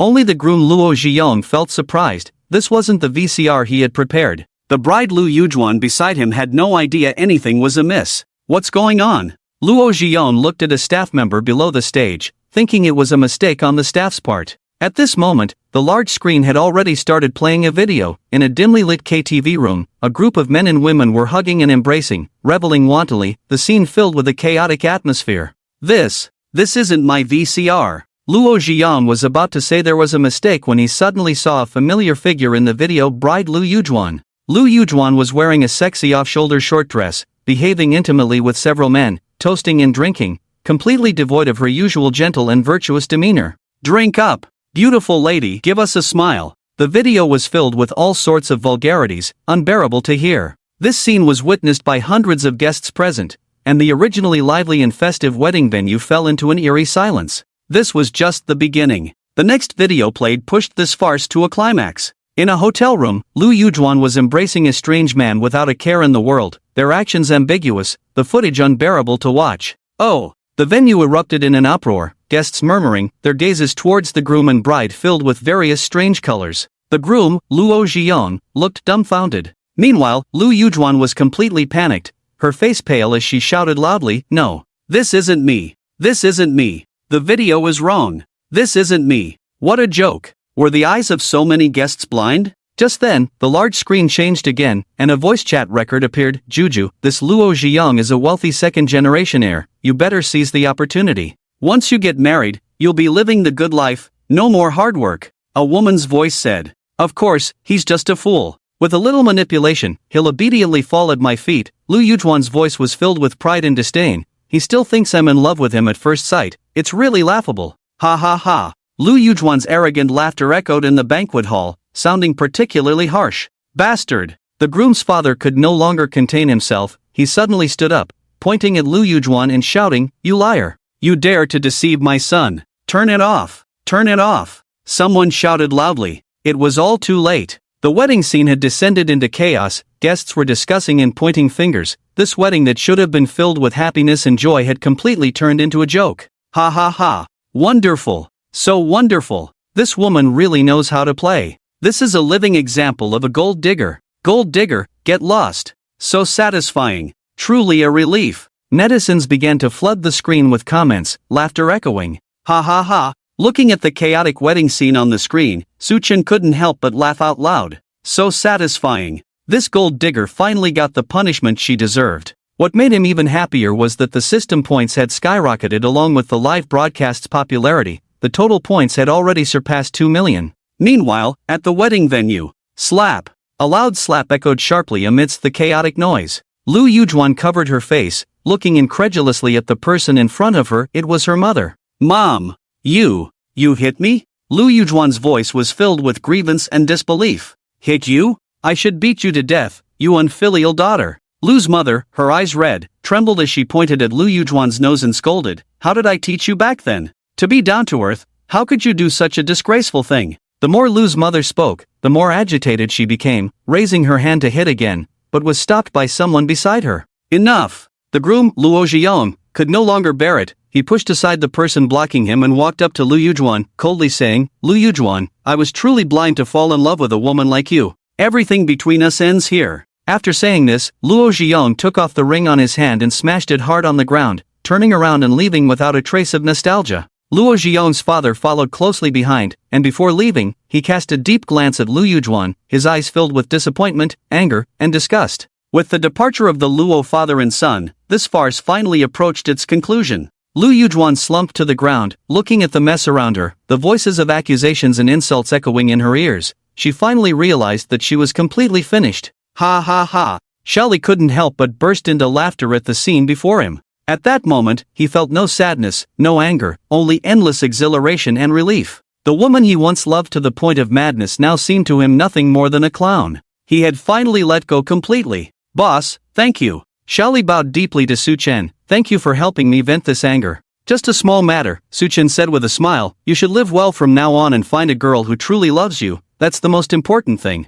Alright, brothers, that's it for today's live stream. See you next time. Suchen waved at the live stream and then closed it. Suchen let out a long breath, getting up to stretch his somewhat stiff body. After streaming for so long, he was a bit tired. However, looking at the 2 million points in the system and the 1.06 million followers, all his fatigue vanished. It felt great. Gulyolu. His stomach protested, signaling hunger. Time to eat. He would treat himself to a good meal today. Whistling cheerfully, Suchen walked out of the room. In the restaurant, it was nearing 2 in the afternoon, and there weren't many people. Suchen sat by the window, and at that moment, the conversation of a few young men and women behind him caught his attention. Have you guys been on Douyin? There's a hacker who's gone viral these days, specifically connecting with female streamers and turning off their beauty filters, said a girl with a ponytail. I've seen that hacker you mentioned. I saw it this morning. It seems like a big streamer with millions of followers, named Sweetheart Nini, was exposed as a 60-year-old woman. How ridiculous. The young people were discussing themselves. Suchen perked up his ears. This hacker really has too much time on their hands. What's the big deal about turning off beauty filters? Who doesn't use beauty filters when filming videos these days? The ponytail girl pouted. The other two girls nodded. Exactly, using beauty filters is completely normal, just like girls putting on makeup when they go out. Several female streamers I follow haven't dared to go live these days. They must be scared. I think this hacker might not just be bored. Maybe they're trying to create hype and ride the wave. I watched the live stream last night, and those female streamers kept sending him gifts. That guy probably made a lot. said a slightly plump girl meaningfully. I think so too, and he always wears a mask, not showing his face. He doesn't seem like a good person. What the hell, how did it escalate to personal attacks? Just because he wears a mask doesn't mean he's not a good person. Suchin almost couldn't hold back and wanted to stand up and argue with the girls, but he restrained himself. There was no need to argue with a few girls. Hey, what do you guys think about this matter from a guy's perspective? The ponytail girl asked the two boys who had been silent. One of the boys in a sweatshirt hesitated for a moment and said, from our perspective as guys, I think it's not a big deal, right? I've also come across those videos. To be honest, those female streamers, after turning off the beauty filter, are indeed a bit hard on the eyes. It seemed he was worried that his words would upset a few girls, so he quickly added, what I mean is, beauty filters are fine, many male streamers use them too, but it can't be excessive, and it definitely shouldn't deceive fans, right? Another boy wearing glasses couldn't help but chime in, exactly. Take that sweetheart Nini for example, she has millions of fans, who knows how many people she has deceived? Who would have thought she's actually a 60-year-old aunt? That's terrifying. Humph. That just shows you boys are too foolish, you deserve to be deceived. Exactly. Simps deserve no good end. The three girls mocked mercilessly. Suchen listened to their debate and couldn't help but smile. The views on beauty filters between boys and girls were indeed vastly different. Girls felt that beauty filters were their right, everyone has a desire to be beautiful. Boys, on the other hand, believed that beauty filters were acceptable, but they shouldn't be overdone or used to deceive fans. Each side had its own reasoning. Yancheng. In a high-end office building in the city center. On the 6th floor, in an office. Ma Meng was a Douyin emotional streamer, sitting in her office, scrolling through Douyin, keeping an eye on the latest updates from hacker Little Boy. She came across videos of sweetheart Nini being criticized by netizens and another of the female streamer Chi Meihua looking pale. Tap, tap, tap. The sound of high heels echoed as it approached. A young female assistant, holding a tablet, walked in briskly. Teacher Ma, take a look at this. It's the script for the video we'll be shooting later. Ma Meng waved her hand and said, no rush, let Xiaoran and Dandan come in first. The assistant nodded and turned to leave. Before long, 4 or 5 young men and women walked in. You all saw the news about that hacker Little Boy these past couple of days, right? Ma Meng asked straightforwardly. We saw it, Teacher Ma. A male assistant wearing glasses nodded, seemingly guessing Ma Meng's thoughts, and continued, Teacher Ma, I think we can ride this wave of popularity? Exactly, I want to ride this wave, which is why I called you all here. Ma Meng nodded, I'm an emotional streamer, and this topic is right in my wheelhouse. Teacher Ma, are we supporting this hacker or opposing him? Asked a female assistant in a professional outfit. Of course, we oppose him, Ma Meng said decisively. As a woman myself, I naturally stand with the female community. This hacker seriously undermines our rights. What's wrong with beauty filters? Everyone has a desire to be beautiful. We girls have the freedom to use beauty filters. As she spoke, Ma Meng became emotionally charged. If one didn't know better, they might think Teacher Ma was just such a passionate person. But, Teacher Ma, I think that hacker seems quite formidable. A female assistant said with some concern. A nearby assistant wearing glasses agreed, yeah, Little Boy is really powerful. Many female streamers have lost their livelihoods because of him, even the hugely popular sweetheart Nini. No need to worry. Ma Meng waved her hand, interrupting the assistant. We're speaking out for the female community, not attacking him. Besides, I'm not a streamer who relies on looks. What can he do to me? As for sweetheart Nini, that's purely her own doing. She's already a major streamer with millions of fans, and she still dares to evade taxes? It's one thing for smaller streamers, but for such a big one to play like this, she must have water in her brain. Ma Meng said disdainfully, if you don't even understand the most basic reasonable tax avoidance, you deserve to be caught. Alright, everyone knows what to do now, right? Let's hurry up and write the script. We need to shoot it soon, and we have to catch the heat quickly. Several assistants nodded in understanding. An hour later, the video script was freshly completed. Ma Meng made a few simple edits and began recording. Recently, many fans have been asking me about a hacker named Little Boy who turned off the beauty filter for a female streamer. I'd like to take this opportunity to share my personal views on the matter. Ma Meng spoke confidently into the camera, starting her performance. The video lasted 6 minutes, and Ma Meng completed it in one take. After editing, it was quickly published. Support Teacher Ma. Beauty filters are innocent. That hacker is just trying to grab attention and be sensational. Teacher Ma is right, beauty filters are normal. We girls have the right to pursue beauty. Hee hee, Teacher Ma, turn off your beauty filter first before you speak. Whether human or ghost, turn off the beauty filter first. With the filter on, I'm a beautiful girl. With it off, I'm an old monster. Ha ha. In just a few minutes, the comments section of the video became lively. There were supporters and opponents. This was exactly the effect Ma Meng wanted. Controversy brings heat. Ma Meng was already planning to connect with Little Boy during his live stream tonight to ride the wave of popularity. Su Chen had finished his meal and returned to his rented room, sitting in front of the computer, working on upgrading his botnet. Over the past 2 days, his botnet had successfully withstood the hackers' relentless attacks, but he did not dare to let his guard down. He was even more cautious, not arrogantly thinking that no one could break through his botnet. Su Chen was very clear that most of the attackers were just some technically average script kiddies and had not encountered top-notch experts. Just because he hadn't encountered them yet didn't mean he wouldn't in the future. As his fame and influence grew, it would inevitably attract more hackers' attention, including top experts and even hacker organizations from abroad. To prepare for potential future challenges, Su Chen had to plan ahead and build a more impregnable defense system. He first aimed to increase the number of bots from 1,000 to 10,000. At the same time, he planned to set up more complex and hidden traps at several key nodes to ensure that those attempting to invade would have no return. Time passed quietly amidst the rapid tapping of Su Chen's keyboard. Night fell. Su Chen stretched and moved his somewhat stiff body. Oh, it's 7 o'clock. He glanced at the time, it was already 7, and his stomach appropriately protested with a gurgle. He decided to eat something first since he would be live streaming later. At 7:30, Su Chen returned to his computer. He logged into the botnet to check the situation. Ding ding ding. As expected, it seemed to be waiting for him. As soon as he went online, over a dozen IPs attempted to attack his bots.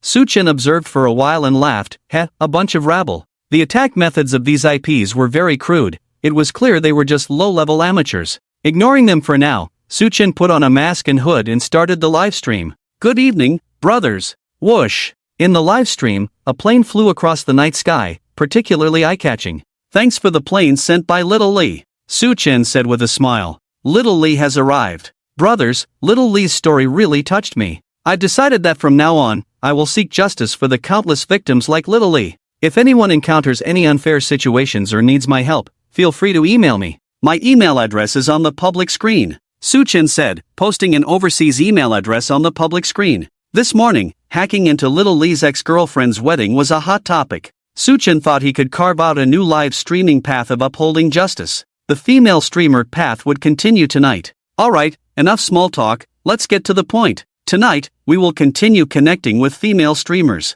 If you want to see the real looks of any female streamer, just type her name on the public screen. Air Ni. Yuan. Little girl. Little Narcissus. In the deep city, in a 20-story internet celebrity building. On the 7th floor, in the little girl live streaming room. A young female assistant wearing glasses was staring intently at her phone screen, watching Su Chen's livestream. At that moment, her pupils suddenly constricted as she saw the words little girl appear on the public screen. This was her family's streamer. Sister yeah.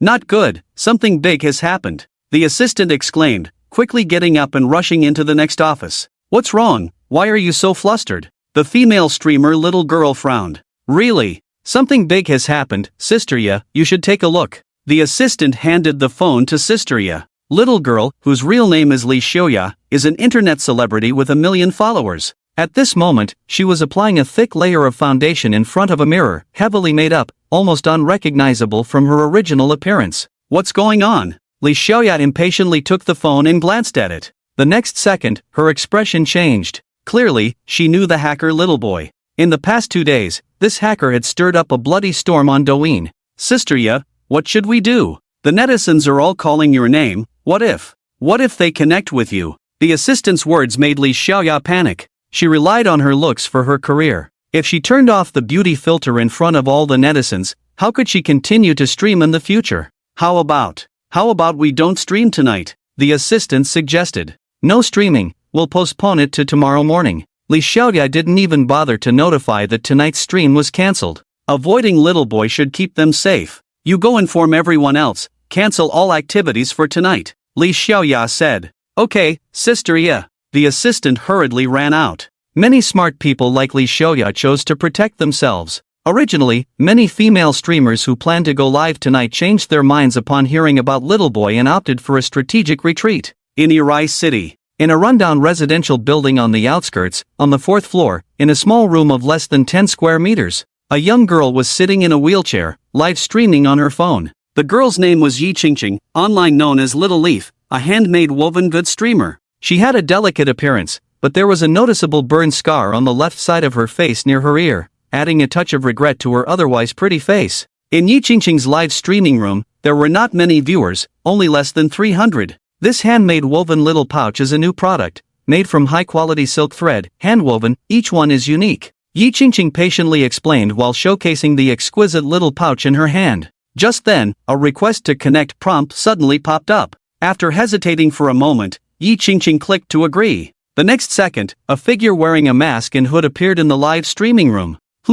Su Chen looked at Yi Qingqing on the screen, momentarily stunned. He had originally just wanted to casually connect with a female streamer, but unexpectedly, he ended up connecting with one. Su Chen noticed a prominent burn scar on Yi Qingqing's face. It was clear she hadn't used any beauty filters. In fact, Yi Qingqing didn't have the habit of using beauty filters at all. "Hello, may I ask what kind of streamer you are?" Su Chen greeted her. "I'm a handmade craft streamer, and my name is Little Leaf." Yi Qingqing introduced herself gracefully. "Oh, handmade crafts? The little pouch in your hand is beautiful. Did you weave it yourself?" Su Chen asked with a smile. "Thank you. Yes, I wove it myself. May I ask, is that a burn on your face?" Su Chen hesitated for a moment but still voiced his curiosity, quickly adding, "Sorry, if you don't want to answer, you don't have to. It's okay, yes, it's a scar from a burn." Yi Qingqing didn't feel embarrassed, instead, she admitted it quite openly. "How much are these handmade items?" Su Chen changed the subject.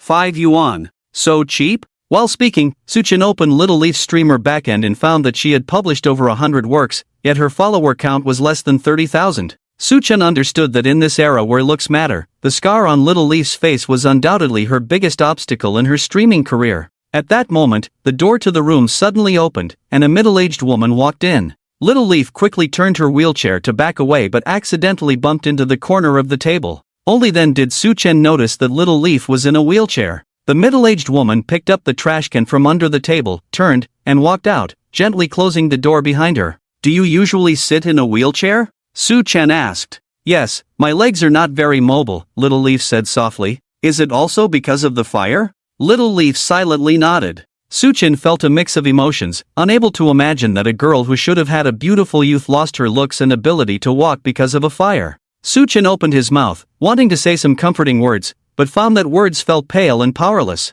"Little brother, what do you want to say?" Little Leaf asked when she saw Su Chen hesitating. "I want to say, you are a very beautiful girl, really amazing," Su Chen said sincerely. After a pause, he added, "I'm serious, you are much prettier than many female streamers on Douyin." Su Chen's words were not mere consolation. In the past 2 days, he had connected with over 100 beautiful streamers, and without beauty filters, they all turned into monsters. In comparison, Little Leaf was, in his eyes, a true beauty. "Brothers, don't you think so? If you support Little Leaf, hit 1. Su Chen shouted loudly in the live stream. 111. Little Leaf is so beautiful. Beautiful inside and out. I'm a fan now. Turning into a fan. At Little Leaf, it's a pity I only got to know you now, but I'm happy to have met you. Sister is so pretty, moi." The barrage of comments surged like a tide, and the number of people online in Little Leaf's livestream quickly soared from 300 to 6,000, soon breaking through 10,000. The sudden change left Little Leaf momentarily at a loss. "Brothers, in the past 2 days, I've connected with over 100 streamers, and there really aren't many natural beauties like Little Leaf." Su Chen sighed. Little Leaf is an optimistic girl, such streamers deserve our love. After saying that, Su Chen unhesitatingly sent out a carnival gift. Little Boy sent the streamer Xiao Yezi a carnival ×1. Su Chen's action was like a stone thrown into a calm lake, instantly stirring up 1,000 layers of waves. Lin Ergo sent the streamer Xiao Yezi a carnival ×1. Sister San sent the streamer Xiao Yezi a plane ×1. Everyday sent the streamer Xiao Yezi flowers ×6666. Gifts surged one after another, almost covering the entire screen. Not only that, many netizens also spontaneously cleared Xiao Yezi's shopping cart. Xiao Yezi looked at this incredible scene before her, so excited that she didn't know what to say, only able to keep saying thank you. "Thank you. Thank you. Xiao Yezi, you are really amazing. Keep it up. Mua. Love you. Xiao Yezi, go for it." The screen was filled with warm-hearted comments, and Xiao Yezi's eyes became moist. Next time we have the chance to connect again, bye. Su Chen waved his hand, preparing to exit the live stream. Big brother, what's your name? Xiao Yezi suddenly remembered that she didn't know this big brother's name. My name is Little Boy. Why are you wearing a mask? Can't you tell? Isn't it cool? Su Chen said with a smile, I am a hacker. Next time we have the chance to connect again, keep it up. You are really amazing. Su Chen exited. In Xiao Yezi's livestream, there were still over 10,000 people online. The number of fans surged by 100,000 in just a few minutes, more than her efforts over the past year. All the products in the showcase were swept away by enthusiastic netizens. All of this made Xiao Yezi feel as if she were dreaming. After ending the connection with Xiao Yezi, Su Chen connected with two more female streamers. One recognized him at a glance, while the other was completely unprepared and crashed on the spot. Ha ha ha ha ha, I'm dying of laughter. I love watching this kind of crash live. My god, are those freckles for real? This is too real, it's simply blinding. Suddenly I feel like I can be an internet celebrity too. Once I turn on the beauty filter, I'm the most handsome guy on this street. Is this streamer a fool? Is the beauty filter bothering you? And still doing a live stream, hurry home and wash up and sleep. Laughter and joy filled the live stream, but gradually some discordant voices began to emerge. A few minutes after the broadcast started, sporadic curses mixed in with the cheerful comments, and the number was increasing, showing signs of escalating. At first, Su Chen thought it was a group of trolls stirring up trouble, but after careful observation, he found it didn't seem like that. Most of these accounts were female users, and clicking into their profiles revealed that they were neither streamers nor private accounts, just ordinary netizens. Su Chen pondered for a moment and suddenly realized that his action of turning off the beauty filter had angered some women, making them feel that their love for beauty had been offended. In addition, there were a few who had been tirelessly criticizing him since the broadcast began. Su Chen didn't care about this at all, treating them as free traffic contributing to his popularity, even welcoming it. At that moment, a request to connect popped up in the lower right corner of the screen. Su Chen clicked to agree. A woman around 30 appeared on the screen, a somewhat well-known emotional streamer on Douyin, teacher Ma Meng. Little boy. Ma Meng got straight to the point. You connected with a female streamer and turned off her beauty filter. Do you think this behavior is appropriate? Oh, here comes a critic. What's inappropriate about it? Su Chen retorted. First of all, your behavior itself is illegal, Ma Meng said sternly. I know you are a very skilled hacker, but no matter how skilled you are, you cannot override the law. You have intruded into someone else's live stream without permission and turned off the beauty filter, which has seriously infringed on the female host's portrait rights and privacy rights. Ma Meng paused for a moment and continued, to take a step back, even if I don't mention the legality of your actions, just regarding the beauty filter itself, it is a personal right of every host. On what grounds do you deprive others of their right to use it? By your logic, those hosts who use beauty filters to deceive viewers and earn profits are also exercising their rights, right? Su Chen asked with a half smile. I never said that deception is right. I personally firmly oppose any form of deceitful behavior. Ma Meng became a bit agitated. What I emphasize is that using beauty filters is a right for everyone, including male hosts. I'm quite curious why you don't connect with male hosts but keep fixating on female hosts? Ma Meng sneered and pointed out sharply, in the end, isn't it because connecting with female hosts generates more traffic and topics? It was clear that Ma Meng was implying that Su Chen was deliberately creating a spectacle to attract attention. Ultimately, you wearing a mask is also a form of beauty filter. Why are you afraid to show your true face? Ma Meng mocked. Teacher Ma is absolutely right. Applause, Teacher Ma has truly voiced my thoughts. Who are we bothering by using beauty filters? Are we eating your rice? Everyone has a desire to be beautiful, why should we be criticized by you? Well said. Support Teacher Ma. At Little Boy, aren't you just trying to hype things up? Come explain yourself. The voices supporting Ma Meng in the bullet comments grew louder, and Su Chen knew without looking closely that these were mostly female viewers. Since you say I'm just trying to attract attention, can I also question whether you are standing up for the likes of Sweetheart Nini? Are you trying to whitewash her? Su Chen remained unfazed, still smiling. The online world is like this, once you take it seriously, you've already lost. This Teacher Ma keeps saying he's trying to attract attention, but what about her eagerly connecting with others? To put it bluntly, isn't it just to ride the wave of popularity? You actually said I'm trying to whitewash Sweetheart Nini? Ma Meng seemed to have heard an unbelievable joke. Let me first clarify my stance. Sweetheart Nini is a complete fraud, there's nothing to whitewash. What I'm talking about now is the issue of beauty filters itself, whether we women have the right to use them. Your act of turning off the beauty filter without permission is, first and foremost, illegal. The platform doesn't have that right, so why do you think you can? Isn't it just bullying, taking advantage of your technical skills to do as you please? Goodness, even the term bullying was used. This teacher Ma's fighting spirit should not be underestimated. Wait a minute. Suchin interrupted her relentless accusations. There's a troll in the comments section who's been spamming. I need to deal with that first. To the friend with the username Xiaosa, since I started the stream, you've been constantly attacking me, right? A netizen named Xiaosa had been frantically spamming for over an hour since the live broadcast began, saying, the host is a stupid thing, a piece of crap. His relentless spirit left Su Chen in awe. Even professional trolls probably couldn't match his dedication. Come on, I'll connect with you, come up and say it to my face. Su Chen unhesitatingly sent a connection request to him. The other party seemed startled by this sudden invitation and did not accept immediately. What's wrong, scared? Su Chen continued to provoke. Since I started the stream, you've been attacking me, and now that you have the chance, why are you backing down? Hurry up and come up, let me see your insights. Perhaps Su Chen's provocation worked, as Xiaosa accepted the connection request. A new window popped up, the screen pitch black, clearly indicating that the other party had not turned on their camera. Then, a heavily accented, somewhat stuttering voice came through, "A little boy, what right do you have to slander, spread rumors about sweetheart Nini?" I spread rumors?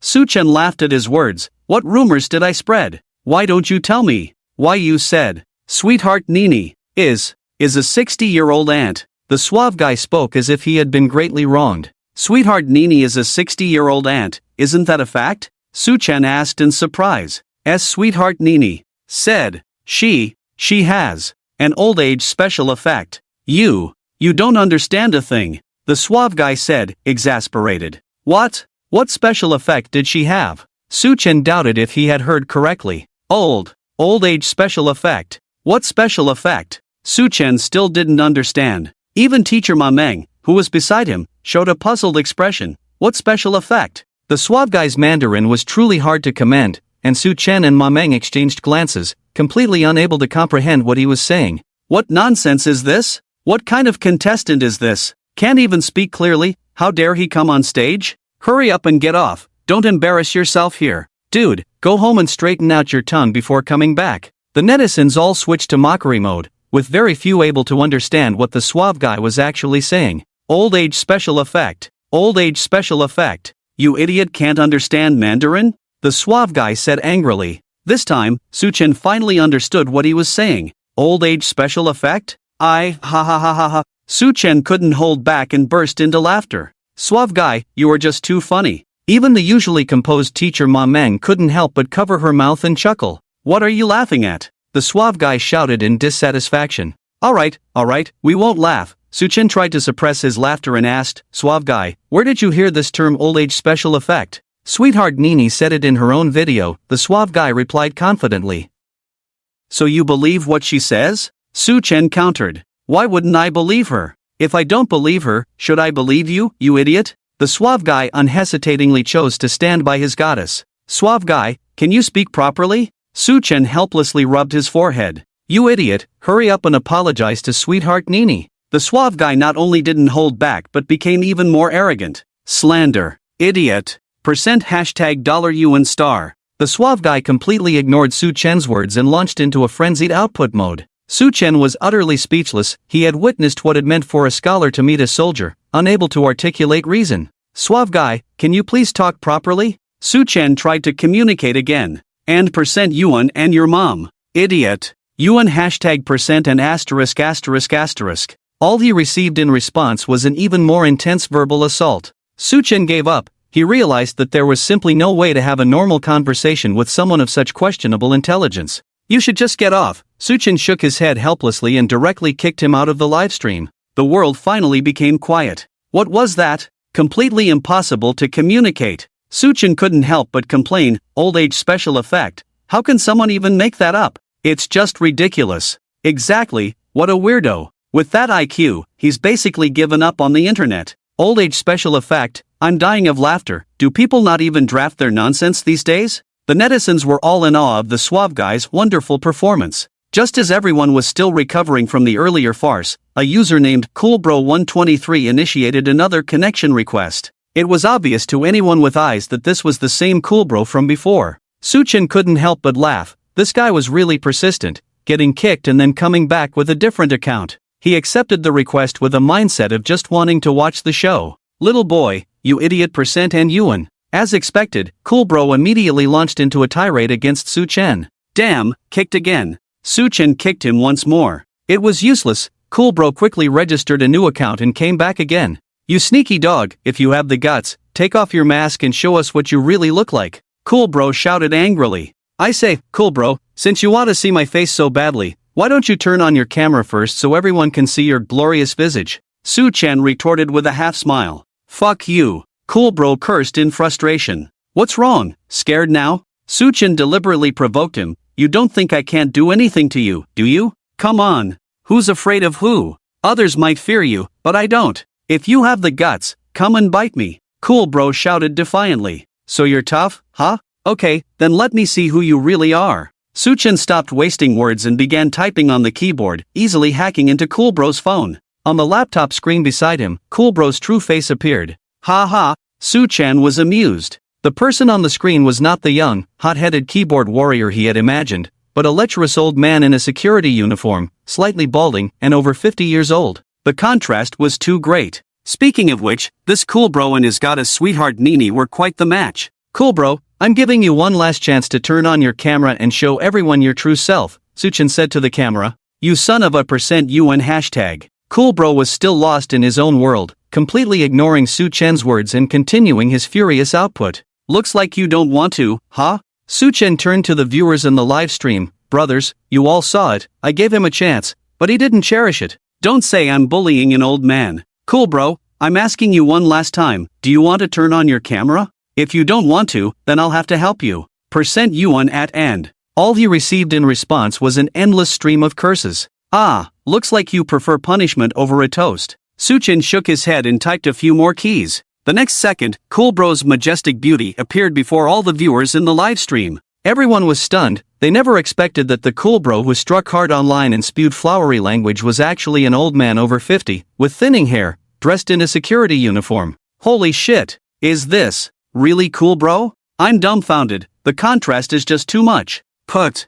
I can't take it. Let me laugh for a moment. This old man must have walked into the wrong set. How did he end up here chasing stars? Security uncle chasing internet celebrities online? This scene is too beautiful. I can't bear to look. The live stream room erupted, and the viewers were left speechless by this sudden twist. Meanwhile, Cool Bro was completely panicked. He saw his avatar appear in the live stream. Cool Bro, did you forget what I do? Suchen looked at him with a half smile. I'm a hacker. Do you understand what a hacker is? Forget it. With your level of understanding, you probably don't even know what a hacker is, right? Xiaosago really doesn't know what a hacker is. If he did, he wouldn't dare to challenge a hacker online, even if you beat him to death. Let me put it this way, don't even mention turning on your camera, even your name, ID number, and where you live, I know them all clearly. Suchen deliberately paused, then spoke word by word. Zhao Dahan, born in 1978, 45 years old this year. I say, Xiaosago, are you really only 45 this year? Why do I feel like you look like you're 60?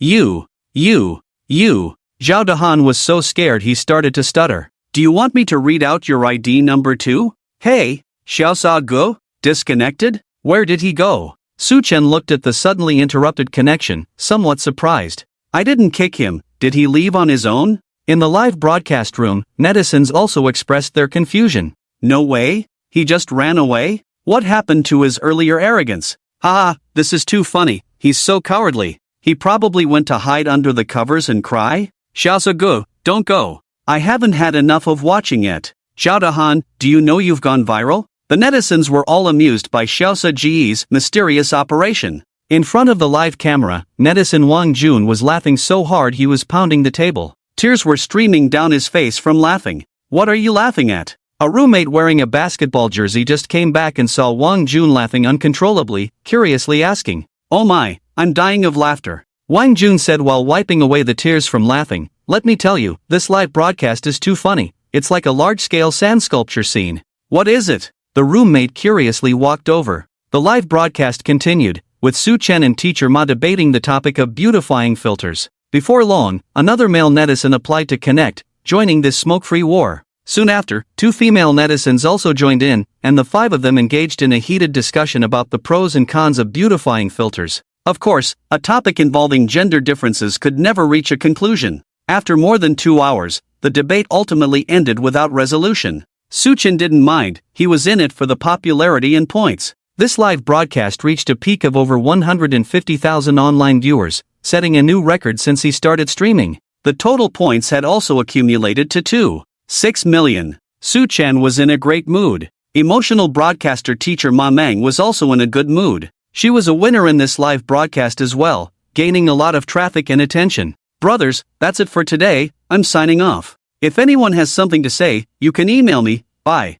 Suchan waved at the camera and turned off the live stream. The long debate had left him parched, so he got up to pour himself a glass of water, then returned to the computer and opened the email set up abroad. In the inbox, he had already received thousands of emails. Suchan browsed through them, most were insults from haters, with only a few seeking help. The content of these help-seeking emails was varied. Some said they had no money for food and hoped Suchan could give them a tip, some wanted to advertise with Suchan, and others. In short, there were all kinds of bizarre requests. This made Suchan sigh. The online world is truly full of wonders. Suddenly, a subject line caught Suchan's attention. Ma Meng is a scammer, help the broadcaster. Ma Meng? Suchan was puzzled, the name sounded familiar, and he quickly realized it was the emotional broadcaster who had just connected with him. With a hint of curiosity, Suchan opened the email. Hello, broadcaster, my name is Zhou Jiming. I watched your live stream where you helped Shaoli, so I want to seek your help. Ma Meng is a very famous emotional host on Douyin, with over 6 million followers.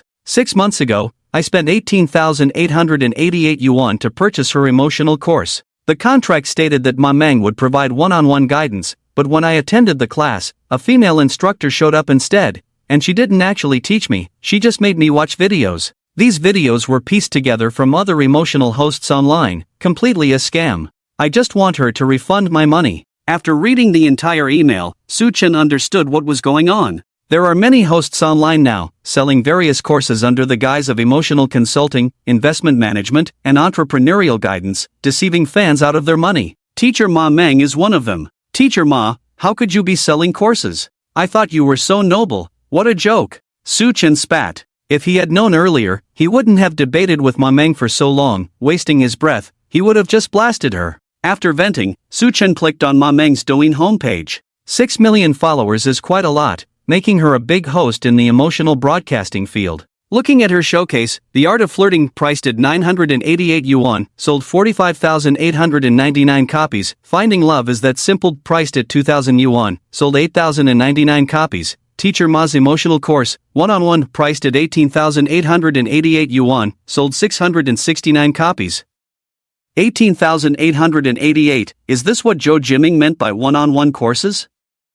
Sold 669 copies, meaning 669 people spent 18,888 to buy the course. Damn, selling courses is so profitable. Suchan was a bit surprised. Then, Suchan saw the phone number reserved by Ma Meng on her Douyin account and skillfully opened an intrusion tool to hack into Ma Meng's phone. Intrusion successful. With the previous experience from Sweetheart Nini, Suchan directly searched for financial statements and similar files on Ma Meng's phone. Soon, he found a dozen financial report files. Please enter the password. He randomly opened a file, which was password protected. Time to decrypt. Suchan opened a brute force cracking tool. Half an hour later, the cracking failed. Teacher Ma set a relatively complex password, simple brute force cracking didn't work. Suchan pondered for a moment, then got up and walked over to plug an Ethernet cable into a server. This server was something Suchan had spent a lot of money assembling. It was his main combat tool. Suchan started a password cracking program on the server and began cracking the financial files.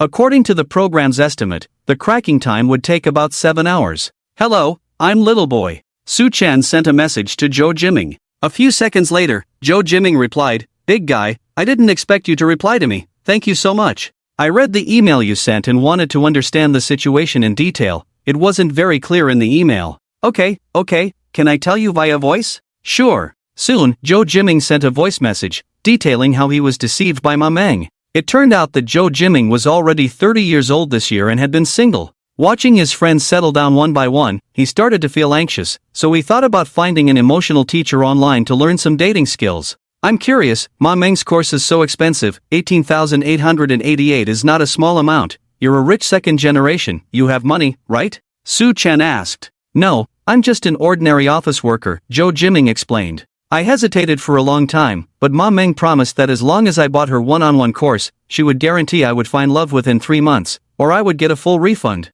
Refund? You believed such a thing? Su Chen was a bit speechless. Ah! Zhou Jiming sighed deeply, his tone filled with frustration. I was really blinded at the time, I actually believed her nonsense. So, now that you're asking her for a refund, she refuses, right? Su Chen asked. She is outright refusing to refund me now, Zhou Jiming said indignantly. Did you sign a contract? Yes, but later when I consulted a lawyer, I found out that there was no refund clause in the contract at all. Zhou Jiming paused and continued. Did the lawyer say it was possible to get a refund? Su Chen asked. Very difficult, Zhou Jiming's tone was low. The lawyer said my chances of winning this case are slim because there's no refund clause in the contract, making it hard to win. I see. After listening to Zhou Jiming's account, Su Chen understood. This was a tough situation to help with. Still, first, he needed to download all the information from Ma Meng's phone. If he could find some evidence of her illegal activities, it would make things easier. Thinking this, Su Chen began downloading the information from Ma Meng's phone. After about 10 minutes, the data download was complete. Su Chen took a quick glance. There was a lot of information, too much to go through at once. He decided to deal with it tomorrow. Time to sleep. Yawning, Su Chen got up to take a shower and go to bed. The next morning at 8, Su Chen woke up. The server cracking program had stopped running, and the screen displayed big words, "Crack failed." Su Chen sat down in front of the computer. It seemed the usual decryption methods wouldn't work. Thinking about it, Su Chen pulled up a professional analysis tool to analyze the encrypted files. After about 10 minutes, the analysis results came out. The file used the AES encryption algorithm. The AES algorithm is a very advanced encryption method, widely used in banks, financial institutions, government departments, and other fields with high data security requirements. Ordinary computers and servers cannot crack it, unless a supercomputer is used. Of course, Su Chen did not have a supercomputer. Was there no other way? Of course, there was. Su Chen firmly believed that any encryption algorithm could be cracked. It was just a matter of time. He opened the system store and searched for AES algorithm cracking. Soon, he found a tool called AES Decryptor, priced at 1 million points. 1 million points? Su Chen looked at his total points, 7 million. That was enough, so he bought it. Host exchanges AES Decryptor, deducting 1 million points. His total points instantly dropped to 7 million. 1 million points just like that, was it worth it? Of course, it was worth it. This AES Decryptor could not only be used to crack Ma Meng's financial documents, but it could also be used to crack other files encrypted with the AES algorithm, making its application very broad. Next, Su Chen used the AES decryptor and successfully cracked the file in less than half an hour. However, it was just an ordinary company daily expense report, containing no valuable information. The other 10 or so similar files were the same, consisting of unimportant daily expenses. Ding ding! At that moment, a message popped up in the lower right corner of the computer. You have new mail, Zhou Jiming. Su Chen logged into a proxy server and opened his email. The email was from Zhou Jiming, and the content was very simple. Boss, I'm on my way to Ma Meng's company, ready to confront her for my money. You can give it a try. Don't be impulsive. Once you get to her company, stay calm and don't do anything extreme, Su Chen replied in an email. It would be great if you could get the money back. If not, don't be too discouraged. I'm still looking into her information. After replying to the email, Su Chen was about to log out of the email when suddenly, several emails with the same title caught his attention. Big brother, can I seek your help with campus bullying? Big brother, can I ask you for help with school bullying? Big brother, can I ask you for help with school bullying? The same person sent 3 identical emails. Su Chen opened one of the emails. Hello big brother, my name is Sun Yuo, and I am a student in class 302 of the second year at Jinyang City 3rd High School. There is a classmate in our class named Wang Bin, who often bullies other classmates, including my deskmate Chen Wei. Last week, Wang Bin cornered Chen Wei in the bathroom, forced him to take off his clothes, and took a few photos. The content of the email surprised Su Chen. School bullying, something he had only seen in movies and dramas, actually existed in reality. After reading the entire email, Su Chen sent a message to Sun Yuewu using the contact information provided in the email. Hello, I am Little Boy. In the classroom of Class 302 at Jinyang City 3rd High School, the class bell had just rung, and the students returned to their seats, gradually quieting down. Sun Yuewu, sitting in the middle row of the classroom, appeared to be listening attentively, but was secretly hiding his phone under his textbook. Buzz. The phone suddenly vibrated, and a new message popped up. Sun Yuewu opened the message, and in the next second, his eyes widened in shock. Little boy replied to him. Sun Yuewu first glanced at the teacher at the podium, then nudged his deskmate. His deskmate, Chen Wei, was a bespectacled, refined-looking boy. Chen Wei looked puzzled. Sun Yuewu quietly showed him the phone. This is. Chen Wei also showed a surprised expression, just about to speak when Sun Yuewu shushed him, then quickly replied to the message. Hello, big boss, I didn't expect you to really reply. A few seconds later, Su Chen's reply came. Is the bullying mentioned in the email true? It is true, Sun Yuewu replied. Can you tell me the details of what happened? Sun Yuewu looked up at the teacher at the podium again. The teacher was sitting there looking at a laptop, so he secretly hid his phone in the desk and quickly typed a reply. It happened like this, last week. He detailed the incident of his deskmate Chen Wei being bullied by Wang Bin. Let me ask, is Wang Bin a boy? Is your deskmate Chen Wei also a boy? Su Chen asked, puzzled by Sun Yuewu's reply. Yes. Really? Is Wang Bin gay? Su Chen wondered. A boy taking off another boy's clothes and taking photos was either gay or a pervert. Whether Wang Bin was gay, Sun Yuewu handed the phone to his deskmate, and Chen Wei first nodded, then shook his head, not quite sure. Sun Yuewu glanced back at a tall, muscular boy sitting in the last row. That was Wang Bin. He was looking down at his phone, seemingly engrossed in something, with a lewd smile on his face. I'm not too sure either. This guy usually looks a bit strange. His behavior is somewhat perverted. Sun Yuewu withdrew his gaze and replied to the big boss.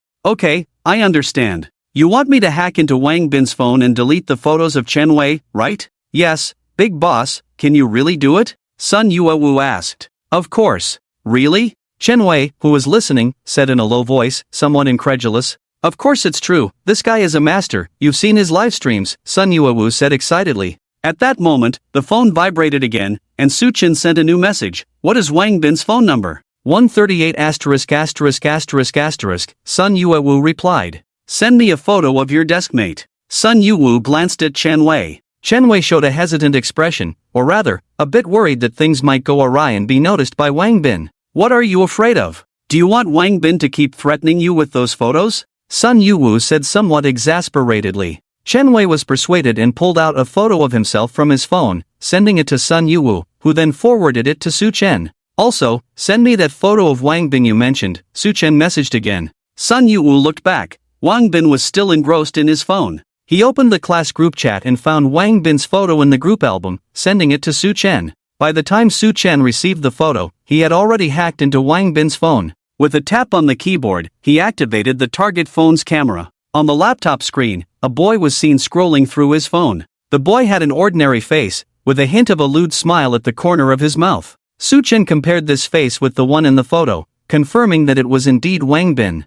Next, he searched for image files. Over 300 images were retrieved. After reviewing them one by one, he quickly found Chen Wei's photo. Is this it? Su Chen copied the photo and sent it to Sun Yuewu for confirmation. While Sun Yuewu almost exclaimed, incredible, he found the photo so quickly. Yes, Sun Yuewu replied hastily, then nudged Chen Wei. Chen Wei looked stunned. He never expected his photo would be found so fast. After confirming the photo, Su Chen deleted all the dozen or so photos of Chen Wei he had found, leaving no trace. Done, all photos deleted. Wang Bin's phone won't have any pictures of your classmate, so you can relax now, Su Chen replied. Is that it? Sun Yuewu couldn't help but glance back at Wang Bin, who was completely unaware that his phone had been hacked. You're amazing, big guy. Thumbs up, thumbs up, thumbs up. Sun Yuewu sent a flurry of thumbs up emojis. Did you really delete them? Chen Wei still couldn't quite believe it. Of course it's true. If the big guy says it's deleted, then it's definitely deleted. You can rest easy. Sun Yuewu reassured him, this big guy is so capable, there's no need to lie to us. Chen Wei's expression was still in disbelief. Ever since Wang Bin took his photo last week, he had been living in fear and anxiety, terrified that those photos would be leaked. At this moment, the photos were finally deleted, and he could finally escape the nightmare. Amidst his joy, there was also a hint of unreality. Buzz buzz. His phone vibrated. Su Chen sent a new message. Which school and class are you in? Jinyang City 3rd High School, Grade 2, Class 302. Su Chen opened a browser, typed in Jinyang City 3rd High School, and the web page quickly redirected to the school's official site. He activated a scanning tool and began scanning the school's server. IP address 120.31.0.2, operating system Linux Lite 6.0 based on Ubuntu 22.04, vulnerability found CVE 2028-44066. The school's server operated on Linux and had a known vulnerability.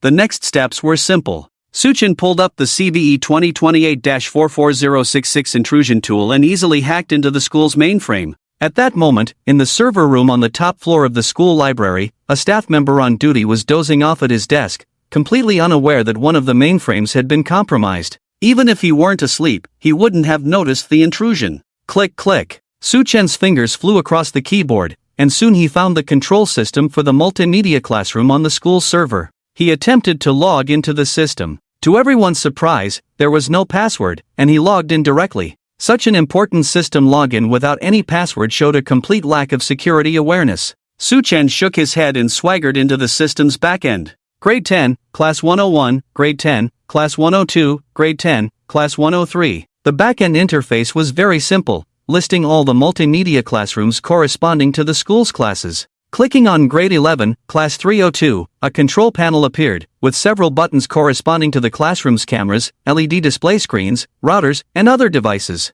He clicked the camera button. The next second, the live feed from Grade 11, Class 302, appeared on Suchen's laptop screen. In the classroom, some students were listening attentively, while others were taking notes. At the podium, a middle-aged male teacher was passionately lecturing, with a huge LED multimedia screen behind him displaying historical course materials. Suchen's lips curled into a slight smile as he captured an image of the classroom and sent it to Sun Yuewu. "Is this your class? Damn!" Seeing the image on his phone screen, Sun Yuewu exclaimed softly and quickly replied, "Yes, yes, yes, big shot, this is amazing. How did you do it?" "Just pay attention to your classroom's multimedia screen, there's a good show coming up," Suchen said mysteriously. Sun Yuewu looked up at the multimedia screen on the podium in confusion. "What good show, big shot? I found some interesting things on Wang Bin's phone. Do you want me to expose them?" "Interesting things? Are they related to Wang Bin?" Sun Yuewu asked curiously. "Yes, so once exposed,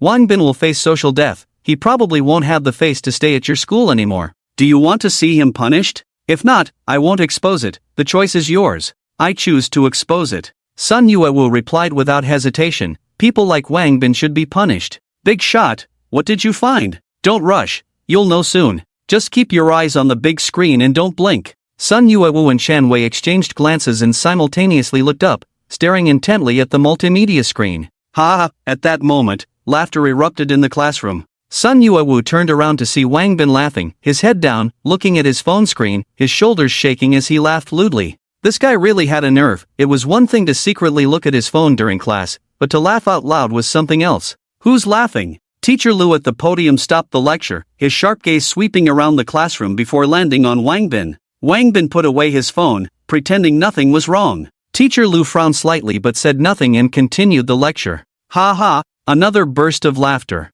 "Wang Bin, what are you laughing at this time?" Teacher Lu finally couldn't hold back and shouted at Wang Bin. "Teacher, I'm not laughing," Wang Bin said innocently. The previous laughter hadn't come from him. Ha ha! Before Teacher Lu could speak, that damned laughter rang out again. Wang Bin looked at the multimedia screen. Teacher Lu and all the students turned to look at the screen. The laughter was coming from the big screen. The screen, which had been playing historical course materials, had somehow switched to a video. In the video, in a dimly lit private room, two boys wearing only their underwear were embracing, kissing passionately. That's right, it was two boys. And one of them was Wang Bin. Damn! Isn't that Wang Bin? Wang Bin? Is it really Wang Bin? Oh my, it is him. Damn, he's actually with a guy. The classroom instantly erupted as the students recognized Wang Bin in the video. In the next moment, all eyes focused on Wang Bin. His face instantly turned extremely ugly, and he suddenly stood up, shouting incoherently, "Teacher,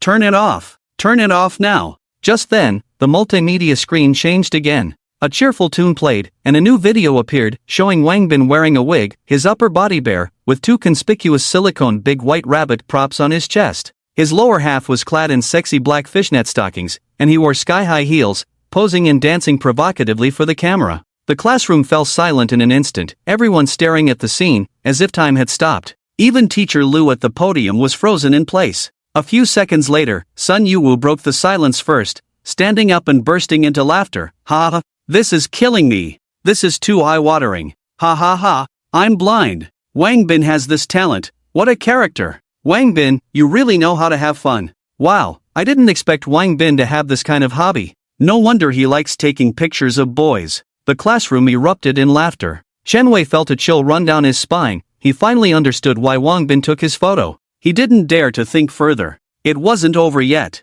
The multimedia screen switched again, this time showing Wang Bin in a sexy Catwoman outfit, with fiery red lips and holding a whip. Put. Wow, this is too disgusting, right? I can't take it anymore. I'm going to throw up. Ha ha ha. I'm laughing so hard my stomach hurts. I'm almost crying from laughter. The classroom erupted again, students laughing so hard they were doubled over, tears streaming down their faces. Even the usually serious teacher Lu couldn't help but laugh out loud. What a character! Sun Yuwu turned around and gave Wang Bin a thumbs up. Normally, if someone dared to provoke him like this, Wang Bin would have exploded in anger. However, at this moment, his face turned the color of liver. I can't take it anymore. I'm going to laugh myself to death. A boy laughed while picking up his phone to record the multimedia screen. Such an exciting scene, I have to capture it. Many students followed suit, pulling out their phones to record, and some eagerly uploaded the video to the school forum. Hey, where's Wang Bin? He's gone? Oh no, Wang Bin ran away.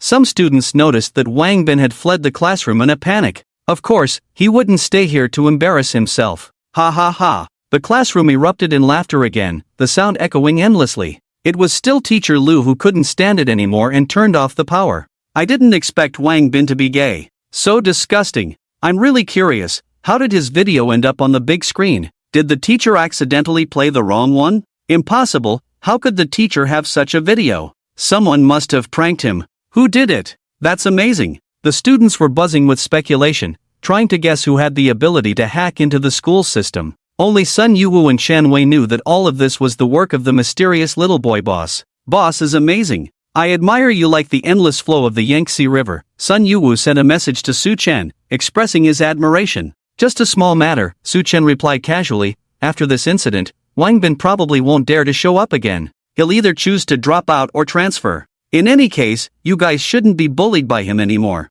He added, if he dares to show up again, just tell me, and I'll send those videos to his parents so they can educate him properly. As the message was sent out, Wang Bin's spectacular performance had already spread throughout the entire school. He had completely become a sensation, a prominent figure in the school. As Su Chen had expected, Wang Bin did not show up that day. The second day, the third day. Even a week passed, and Wang Bin still did not come to school. Half a month later, there were reports that Wang Bin had completed his leave of absence procedures and had gone to work in another city with his parents. On Su Chen's side, after resolving Wang Bin's matter, he turned his attention back to Ma Meng. He opened his computer browser and typed in Dream Media, which redirected to the official website of Dream Media. Dream Media was Ma Meng's company. He opened a scanning tool and scanned the servers of Dream Media. 130, 112, 10, 35 130, 112, 10, 36 130, 112, 10, 38 130, 112, 10, 40. Over 100 terminals were detected. Su Chen's goal was clear, to find the computer storing the financial data. Next came the investigation, checking the IP addresses one by one. Half an hour later, he found the target, 130, 112, 10, 38, which was the computer of the finance department of Dream Media. He downloaded hundreds of financial files from the computer, one by one. Then came the password cracking. Another hour passed, and Su Chen had successfully cracked several important financial documents. These files recorded Dream Media's monthly business transactions, exactly what Su Chen wanted. However, the excitement on Su Chen's face gradually faded. He discovered that Ma Meng's financial situation was very clean, every income and expenditure was traceable, and taxes were paid on time. Impossible? She actually didn't evade taxes? Su Chen found it hard to believe. To further confirm, Su Chen opened the local tax department's official website to check Dream Media's tax records. The records on the official website were public and transparent, accessible to anyone. After checking, he found no loopholes. It seemed that trying to replicate the experience with Sweetheart Nini using the same tactics on Ma Meng wouldn't work. Su Chen glanced at the time. It was already noon without him realizing it. I should go eat first. Su Chen stood up, picked up his phone from the table, and was about to head out. At that moment, Jo Jimming sent an email with a video file attached. Soo-chin clicked on the video, and in the footage, Jo Jimming was outside the Dream Media building. However, he didn't even get through the company's main entrance before being stopped by security. In the video, Jo Jimming argued with the security guard, and in the end, he was forcibly ejected. The video ended there. Soo-chin sent Jo Jimming a message, "Did you not see Ma Meng in person?" "No," the security guard said, "if I didn't leave, he would call the police on me." Jo Jimming replied, "What do you plan to do next?" "I'm going to stay downstairs at her company all day. I don't believe she won't come out." "So you're going to block her, huh? That's fine. Remember what I told you before, don't act impulsively, and don't do anything extreme. Stay calm and don't give them any leverage against you." After replying to the email, Soo-chin took his phone and went out to eat. As he went downstairs, he noticed a crowd gathered at the entrance of the community, with sounds of commotion. As he got closer, he saw a dozen or so homeowners holding a banner that read, "Geelong Real Estate, return my children's playground, homeowners' interests cannot be infringed." Soo-chin recalled hearing some rumors before that this community was originally planned to have a children's playground, but for some unknown reason, it was never built, and the homeowners were very dissatisfied, having protested several times already. "Dear homeowners, please remain calm. Our company has understood your demands. On behalf of Geelong Real Estate, I assure you that we will provide a satisfactory response within 3 days and will definitely help you resolve this issue. It's so sunny right now, why don't you all head back for now?" A well-dressed man, looking like a manager, stood in front of the crowd, loudly soothing the agitated homeowners. It was unclear whether the manager's promise had an effect or if the homeowners were simply unable to endure the heat, but the crowd gradually dispersed, leaving only a few representatives still negotiating with the manager. It seems that the issue should be resolved, Soo-chin thought. The reason the homeowners were able to make the developer concede is mainly because they stood united. There is strength in numbers. This reminded Soo-chin of Jo Jimming's situation. A single person is weak, but if they can unite with other victims to defend their rights, they might achieve better results. Ma Meng's Douyin course had over 600 buyers, and among them, there were certainly many who, like Jo Jimming, had been deceived by her. Soo-chin pondered that if dozens of victims appeared together at Ma Meng's company, holding banners and demanding an explanation from her, this scene would likely make teacher Ma think twice about trying to evade responsibility. With this thought in mind, Soo-chin left the community and walked towards a nearby vegetarian noodle shop. Upon entering the noodle shop, Soo-chin found a seat by the window, ordered his meal, and then took out his phone to connect to a meat chicken, logging into his email after several hops through other meat chickens. He was being cautious to prevent anyone from tracing his real IP address. "Jo Jimming, I have a suggestion. You are weak alone, you should find more victims like yourself to join in defending your rights. Do you know how to contact the other victims?" Soo-chin sent an email to Jo Jimming. "Boss, I know there are others who have been scammed, but I don't have their contact information," Jo Jimming quickly replied. "I'll look up the contact information for the others. You don't need to block Ma Meng, find a place to rest for now and wait for my news." After sending the email, Soo-chin put down his phone and began to enjoy his vegetarian lunch. After lunch, Soo-chin returned to his dormitory, sat in front of his computer, and searched through a pile of documents. Soon, he found a file titled Ma Meng's one-on-one course client list. The file recorded the names, phone numbers, QQ numbers, and other information of over 600 clients, including Jo Jimming's name. This was the list. Soo-chin forwarded the file to Jo Jimming and wrote in the email, "The over 600 people on this list have all purchased Ma Meng's one-on-one emotional consulting services. You can contact them one by one and rally them to join you in defending your rights. There is strength in numbers. Even if we can't gather all the victims, having just a few dozen would be enough to put pressure on Ma Meng. After all, she is a public figure, and she relies on her online reputation to make money. She definitely wouldn't want to see her scandal exposed. As long as we make a big deal out of this, we need not fear her not compromising." In a noodle shop a few hundred meters away from Dream Media Company in Yenching, Jo Jimming was anxiously waiting for Soo-chin's news while eating noodles. Buzz! His phone vibrated, and Jo Jimming quickly picked it up to check his email. When he saw the content of the email, excitement spread across his face. The boss was indeed impressive, he had obtained the list so quickly. With the list in hand, Jo Jimming immediately sprang into action, sending messages to the victims one by one using the contact information from the list, explaining his intentions and hoping everyone could unite to defend their rights together. By that evening, more than 200 people had replied to Jo Jimming's message, stating that they had also purchased Ma Meng's emotional course and had encountered the same situation as Jo Jimming, having been deceived. However, among those 200 people, only 120 were ultimately willing to join Zhou Jiming in seeking justice. Others said they were too busy with work to take time off, some mentioned they lived too far from Yanqing and it was inconvenient to go, and others simply expressed that they considered themselves unlucky and did not want to waste more time and energy. Zhou Jiming reported the situation to Su Chen. Su Chen felt helpless about this. He knew that these people did not truly not care about the money they had lost, but rather they were timid and afraid of trouble. This was also why, many times, scammers could act with impunity. They took advantage of the common mindset of it's better to avoid trouble to scam so brazenly. Of course, there were also some who were not afraid of trouble but were too proud to admit they had been deceived. After all, buying emotional courses online was not something one would boast about. To protect their fragile self-esteem, they would rather suffer in silence. Human nature is truly complex. Su Chen couldn't help but sigh. Boss, currently only 120 people have agreed to go with me the day after tomorrow. Is that enough? Should I continue to contact others? Zhou Jiming messaged. 120 people is already enough, there's no need to contact others, Su Chen replied. I estimate that by the day after tomorrow, the actual number of people who will show up will be even less than now. But that's okay, even if there are only a dozen people, it will be sufficient. You should first gather those willing to go into a group and arrange the actions collectively. As Su Chen had expected, in the following 2 days, more people gradually withdrew from the rights protection team for various reasons.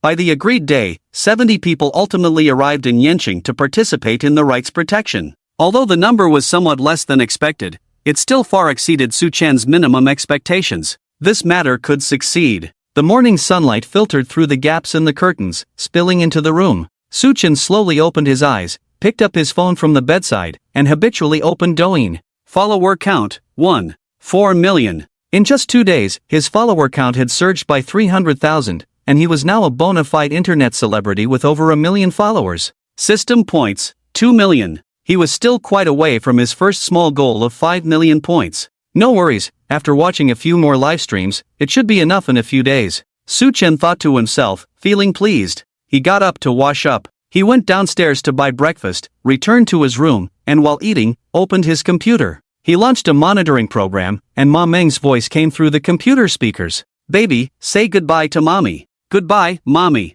Ma Meng had a 6-year-old son, and from the sound of it, she was taking him to school. Indeed, Su Chen had installed a monitoring program on Ma Meng's phone, allowing him to keep track of her every move in real time. This afternoon, Zhou Jiming would take other victims to Ma Meng's company to seek justice, and knowing Ma Meng's actions would allow for timely responses. This is called knowing oneself and knowing the enemy. Goodbye, baby. Bang! With the sound of the car door closing, Ma Meng sat in the driver's seat. Beep beep beep. A series of urgent phone rings echoed in the car. Haven't I told you many times? Don't call this number. Ma Meng said impatiently. Sister, your other phone is turned off. A young man's voice came from the other end of the line. Turned off? Ma Meng paused for a moment. Oh, I might have forgotten to charge it. Upon hearing this, Su Chen raised his eyebrows slightly. Ma Meng had another phone? This was something he had not grasped before. Let's forget about it this time, but remember not to make this call again next time. My husband will check my phone, Ma Meng said in a lowered voice. Got it, sis. But I really need money right now. The young man's tone carried a hint of acting cute. There was something going on. Su Chen immediately became interested, putting down the milk in his hand, sitting up straight, and pricking up his ears to listen carefully to the voice coming from the computer. Need money again? Didn't I just give you 200,000 last week? Have you spent it all so quickly? Sis, you know how expensive it is to renovate a house. Just one toilet cost over 10,000. So how much do you still need? 100,000. Alright, I got it. I'll transfer it to you later. Su Chen's lips curled up slightly as his fingers flew over the keyboard. 139 asterisk asterisk asterisk asterisk asterisk. This was the number of the young man on the phone. In the past 2 days, Su Chen had almost investigated Ma Meng's entire family tree but had never seen this number. He had a strong premonition that this stranger's relationship with Ma Meng was definitely not ordinary. Perhaps this was the key to breaking through. Done. Successfully hacked in. The young man's phone interface appeared on the computer screen. Opening WeChat, a familiar avatar caught his eye. Baby, Ma Meng. This stranger had set Ma Meng's WeChat nickname as Baby. A woman whom a man could call like that, aside from a lover. Su Chen couldn't think of any other possibility. Clicking on the chat history, sure enough, the various ambiguous messages between Teacher Ma and the young man were quite unsightly. Case solved. This young man named Li Kai was Ma Meng's kept boy. Suchin didn't expect that the emotional mentor Ma Meng, who presented herself as knowledgeable and elegant online, would play so well behind the scenes. She was keeping a beautiful boy in a golden house. It should be noted that teacher Ma was a married woman, and her husband was a senior executive at a large company. Suchin downloaded all the chat records between Li Kai and Ma Meng to his computer. At the same time, he discovered that in Li Kai's chat records, there were dozens of transfer records from Ma Meng to him, with amounts ranging from thousands to hundreds of thousands, totaling over 1 million. Teacher Ma really is willing to spend big on this pretty boy. With this evidence, I don't believe I can't deal with you. Suchin smirked. Now he had something to play with. Ding dong! A new message alert popped up in the lower right corner of the computer. Boss, we plan to set off at 11 a.m. to Ma Meng's company. What do you think? It was a message from Zhou Jiming. Are all of you there? Suchin replied. Everyone's here, 70 people, not a single one missing. I have another suggestion. You can contact the local TV station to blow this up. The bigger the fuss, the more pressure it puts on Ma Meng, Suchin replied. Hey, I can also do a live stream. Rake in some points. A couple of days ago, Teacher Ma rode on his popularity. Now it's his turn to ride on Teacher Ma's reciprocity. It was decided just like that. No time to waste. Suchin logged into the Douyin account backend and posted a video teaser. Brothers, don't miss the live stream at 10 a.m. today. I'm going to put on a big show for everyone. As soon as the video was released, it immediately attracted a lot of online viewers and comments. Wow, the big shot is going to do something again. Can't wait. I've set up my little stool, waiting for the broadcast. Big shot, I just love watching your live streams. Big shot, when will you take off your mask so we can see your true face? Time flew by, and before long, it was 10 a.m. Suchin was already sitting in front of the computer early, wearing a mask and a baseball cap. He had an earphone in one ear, with the data cable connected to his laptop, ready to listen to the monitoring sounds at any moment. Prepared, Suchin clicked the live broadcast button. Here it comes, here it comes. Miss Lin sent the host flowers *6666. I've been waiting since 8 a.m. Finally the broadcast has started. Big guy, what big news are you planning today? Looking forward to it. In the live broadcast room, the barrage of comments flew up, and the number of online viewers quickly surpassed 50,000. This popularity could rival that of several million big internet celebrities. Suchin looked at the densely packed comments on the screen and smiled, saying, Brothers, the content of this morning's live broadcast is absolutely explosive. First, let me connect with a friend to explain the ins and outs of the matter. With that, Suchin accepted the connection request from Zhou Jiming. The next second, Zhou Jiming's avatar appeared in the live broadcast room. Brother Zhou, say hello to the viewers in the live room and briefly introduce yourself. Hello everyone, I am Zhou Jiming. Zhou Jiming was clearly a bit nervous, stuttering as he spoke. Don't be nervous, just treat it like chatting with friends, Suchin encouraged. Zhou Jiming took a deep breath, trying to calm himself down, and then said, My name is Zhou Jiming. 2 days ago, I sent a help email to the big guy little boy, and unexpectedly received his help. Here's the thing, I spent 18,888 yuan to purchase a one-on-one course from the Douyin emotional host Ma Meng, but I ended up being scammed by her. I want my money back. I've already approached her several times and even visited her company, but to no avail. Today is my second visit to her company, and I must get an explanation from her. Zhou Jiming recounted the whole story. Who is Ma Meng? 2 days ago, didn't the big guy connect live with a female host named Ma Meng?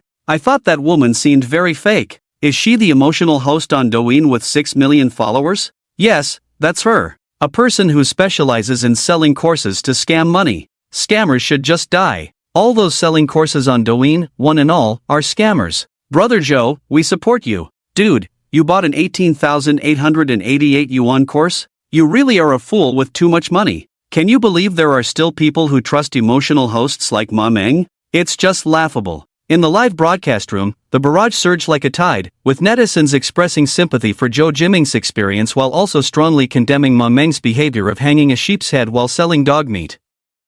Just then, dozens of people appeared in the frame, holding a long banner. Brother Zhou, who are those people behind you? Suchin asked knowingly. Zhou Jiming turned the phone camera to face behind him and said to the camera, These friends behind me, like me, all purchased Ma Meng's emotional courses and ended up being scammed by her. So many people were scammed by Ma Meng? Suchin feigned surprise. Yes, we were all scammed by her. Ma Meng is a scammer. We all got conned. The crowd behind Zhou Jiming loudly accused into the camera. Wow, Ma Meng actually scammed so many people? Su Chen's tone was filled with disbelief. No way? So many people were scammed? I just checked Ma Meng's Douyin account and found that quite a few people really bought her courses. Ma Meng looks quite gentle and kind. I didn't expect her to be this kind of person. I originally thought that no one would believe such emotional streamers, but I didn't expect so many people to be deceived. It's truly shocking. Brothers, I've already left a comment cursing her on Ma Meng's Douyin account. Let's go, let's all go criticize her. Count me in. Netizens were discussing fervently, and many spontaneously went to leave comments on Ma Meng's Douyin account. Next, Zhou Jiming and a group of 70 people took 2 large buses and headed towards Ma Meng's company in a grand manner. Su Chen kept an eye on Zhou Jiming and the others while listening in on Ma Meng's movements through his earpiece. At that moment, Ma Meng was in a meeting in the company conference room. Half an hour later, the 2 buses slowly stopped in front of the Dream Media Company building. More than 70 victims poured out of the buses, gathering at the building's entrance, holding up a long banner that read, Ma Meng, the Douyin emotional blogger with 6 million followers, return our hard-earned money. This scene immediately attracted the attention of passers-by, many of whom stopped to watch. In the conference room on the 6th floor of Dream Media Company, Ma Meng was still in a meeting with the company's executives, discussing how to further expand the company's scale and increase course sales. Bang! The conference room door was pushed open from the outside. A young female assistant rushed in, breathless, and said, Ma, President Ma, it's bad. Something happened. A group of people has gathered downstairs, holding a banner saying they want you to return their hard-earned money. What? Ma Meng was confused. What are you saying? Who wants me to return their hard-earned money? Before the assistant could answer, they heard a deafening chorus of shouts from outside. Ma Meng, return our hard-earned money. Ma Meng, come out and face us. Ma Meng, you're a fraud. Ma Meng quickly stood up, left her seat, and walked to the window to look down. She saw a crowd of people gathered below the company building, holding banners and shouting slogans at the top of their lungs, their voices so loud that even from several floors up, it was clear. What shocked Ma Meng even more was that there was a Yinqing TV interview vehicle among the crowd. Who are they? Ma Meng looked bewildered. They are all students who purchased your emotional courses, the female assistant replied. Ha! Ma Meng was suddenly flustered. She had never encountered such a situation and didn't know what to do. The one leading seems to be called Zhou Jiming. He came by a couple of days ago, said a woman standing next to Ma Meng, her manager, pointing to a familiar figure in the crowd below. Zhou Jiming? Ma Meng looked down carefully and indeed saw Zhou Jiming among the crowd. He had come to the company 2 days ago, and at that time, Ma Meng thought that as long as she ignored him, he would back off. She never expected him to be so persistent, not only not giving up but also gathering so many people to come to the company to cause a scene. President Ma, should we call the police? The assistant asked. Ma Meng shook her head, calling the police wouldn't solve the problem at all. This was a civil dispute, and the police would only mediate, not resolve the issue. The most important thing was the current situation, with so many people downstairs holding banners. This matter would definitely be exposed online. It could easily become a trending news story. Streamers rely on fans and traffic. If this gets so big that everyone knows about it, who would still buy her courses? Wouldn't her persona collapse? The seriousness of this was no less than when Sweetheart Nini was reported by netizens for tax evasion. What to do? Ma Meng was at a loss for what to do. Even as the boss, she didn't know how to handle it, and others were even more clueless. Quick, notify security and have them go down to stop those people. We absolutely cannot let them rush into the company, Ma Meng instructed her assistant. Yes, I'm on it. The assistant hurriedly ran out. Before long, 7 or 8 security guards blocked the entrance of the building, preventing the crowd from entering the company. The crowd did not rush in immediately. They simply gathered at the entrance, holding banners and shouting slogans, surrounding the company's door tightly. As time passed, more and more onlookers gathered, and the atmosphere on site grew increasingly tense. Meanwhile, in Su Chen's live stream, the number of online viewers had already surpassed 100,000. The live broadcast was in full swing. This wave of traffic feels great, Su Chen said, watching the numbers soar on the screen, feeling overjoyed. Sorry, Teacher Ma, but I'm riding your coattails. Time ticked by, and before long, it was 11 a.m. The crowd downstairs had been gathered at the company entrance for over half an hour. And where was Ma Meng? She was hiding in her office, feeling as anxious as a cat on a hot tin roof. What should I do? What should I do now? Ma Meng was as restless as an ant on a hot pan, unable to come up with a perfect solution. President Ma, I have an idea. The agent, Lu Min, leaned close to Ma Meng's ear and whispered, we can stabilize them first, pretend to agree to negotiate. Negotiate? How do we negotiate? Ma Meng's eyes lit up, as if she had grasped a lifeline. We can send a representative down to tell them that we are willing to resolve the issue, but we need some time, and ask them to go back and wait for news. The agent laid out her plan. Once we send them away today, we can think of a way to deal with them one by one. But even if we send them away today, the problem is still not resolved. Ma Meng frowned. President Ma, listen to me. The agent lowered her voice. The leader among these people is that guy named Zhou Jiming. We can talk to him privately, refund his money, and give him a hush money to make him stop causing trouble. As long as he leaves, the others will be leaderless, and then we can handle it however we want. But what if they refuse to leave? Don't worry, President Ma, these people are all trouble-averse. As long as we drag it out with them, they can't outlast us. At most, 1 or 2 days, and they'll disperse on their own, Agent Lu Min said confidently. As for the impact online, you don't need to worry too much. The internet has no memory. This matter will only be hot for 2 or 3 days before being drowned out by other news. By then, we can just find some excuse to explain it, and it will be fine. Su Chen listened to the conversation between Ma Meng and the agent clearly through the monitoring program. Ha! This is the true face of capitalists. In fact, wouldn't refunding the money solve everything? Ma Meng isn't short on that little bit of money. 70 people is just over $1 million. She has spent much more than that on her pretty boy. To put it bluntly, anything can be done, but asking for a refund is out of the question. It's asking for her life. Since that's the case, let's play it out and see who can outplay whom. Xiao Zhou. Xiao Zhou. Su Chen called out loudly. Boss. Zhou Jiming's face appeared on the screen. You can take people into the building now, but be careful not to act too aggressively. With your numbers, a few security guards can't stop you. Su Chen said. Understood. Zhou Jiming turned around and shouted to the crowd behind him, brothers, everyone follow me inside, let's go find Ma Meng. Keep shouting the slogans, Ma Meng, return our hard-earned money. Ma Meng, return my hard-earned money. Return my hard-earned money. Ma Meng, you fraud, get out here. A group of people shouted slogans as they surged into the building. 7 or 8 security guards panicked. How could they withstand so many people? Mr. Ma, it's bad. They're about to break in. The female assistant rushed into the office, shouting at Ma Meng. What? Ma Meng and her manager's faces changed drastically upon hearing this. They hurried to the window and saw the crowd below holding banners, shouting slogans, and rushing inside. Mr. Ma, you should leave the company through the back door, the manager decisively instructed. Ma Meng immediately walked out of the office. Trying to run? Su Chen laughed, speaking to the live stream camera. Xiao Zhou, Ma Meng is trying to sneak out the back door. Hurry and take people to block her. Got it. Zhou Jiming received the order and immediately took a dozen people around to the back of the building. As they arrived at the back door, they saw Ma Meng and her manager hurriedly running down from upstairs. Ma Meng, it's Ma Meng. Stop, Ma Meng. Give us back our hard-earned money. Ma Meng, don't run. Stop. Give us back our hard-earned money. Zhou Jiming and his group shouted loudly. Ma Meng was so frightened that she lost her composure and turned to run back. Zhou Jiming and the others chased after her. This scene was clearly visible to the online viewers. Ma Meng, my head is buzzing. Ha ha ha, Ma Meng has met her match today. Ma Meng still thinks she can run. Don't let her escape.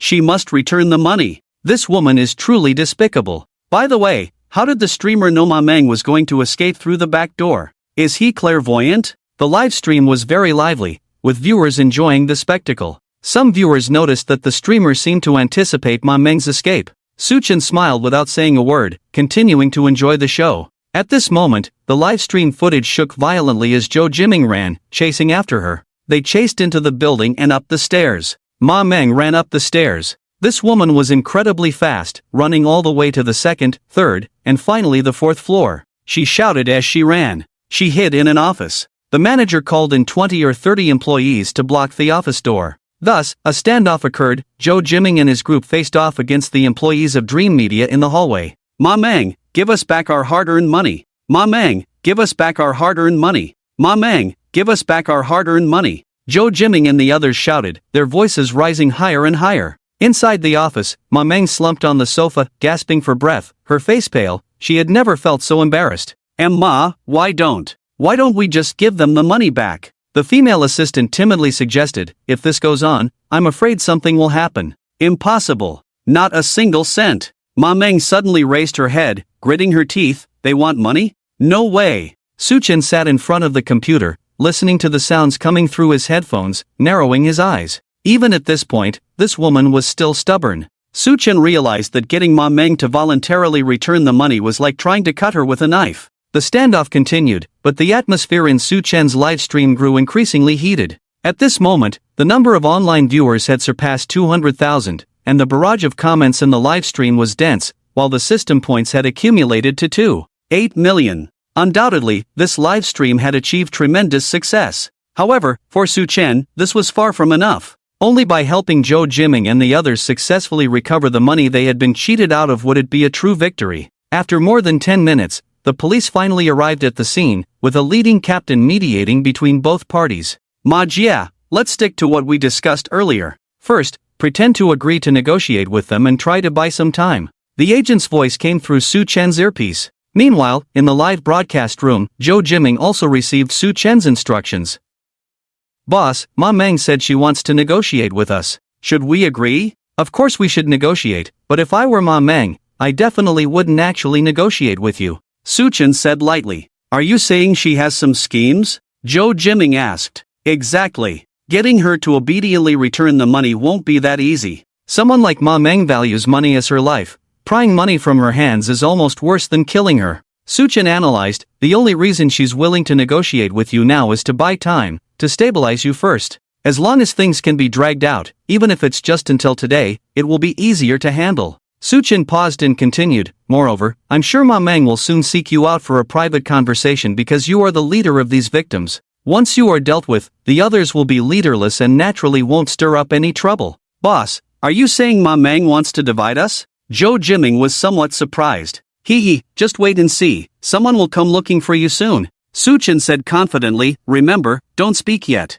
See what they really want, and also, pay attention to the camera on your phone. Don't let them find out you're live streaming. The two's conversation was clearly heard by the netizens. No way? Even at this point, Ma Meng still refuses to return the money? If I were Ma Meng, I would have obediently returned the money long ago. How could I dare to waste time with them here? You underestimate Ma Meng too much. People like her are best at being stubborn. Exactly. Just like the streamer said, getting her to return the money is almost like taking her life. Just then, a young woman in a professional suit with exquisite makeup appeared on camera. She was Ma Meng's agent, Lu Min. Lu Min first walked over to the police captain, whispered a few words, and then, accompanied by the captain, approached Zhou Jiming. Mr. Zhou, hello, I am Ma Meng's agent, my name is Lu Min. Lu Min said politely with a professional smile. Zhou Jiming said nothing, only lowered the camera slightly to avoid being discovered by Lu Min. Mr. Zhou, can we talk privately for a moment?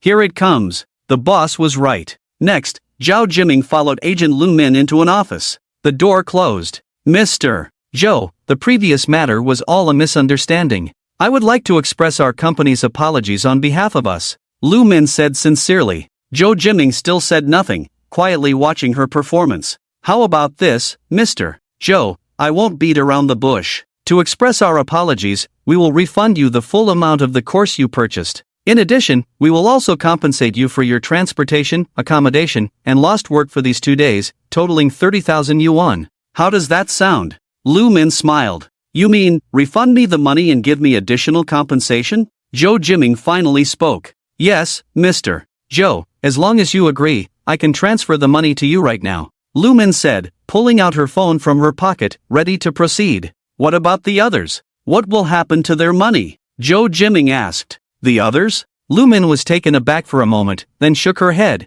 We cannot refund their fees for now. That's not acceptable. We are in this together. We need to refund them all at once. Zhou Jiming said firmly. Mr. Zhou, don't be anxious, just listen to me first. Lu Min quickly explained upon seeing the situation. You see, the most important thing for you right now is to get your money back, right? As long as you agree to our terms, you can get 30,000 yuan right now, and you won't have to waste any more time here. As for the others, they actually have nothing to do with you, and you don't need to take responsibility for them. You see, that's the logic, right? With this, Lu Min was full of confidence. She couldn't believe that Zhou Jiming would refuse such generous terms. To put it simply, Zhou Jiming was in it for the money. Now, they were willing to return his money and even offer him compensation. 30,000 yuan was quite a lot. If it were her, she would definitely agree. What she didn't know was that her passionate and impassioned speech was being live-streamed the whole time. Damn! This Ma Meng is really cunning. She wants to divide and conquer. If she can deal with the leader first, the others will be easier to handle.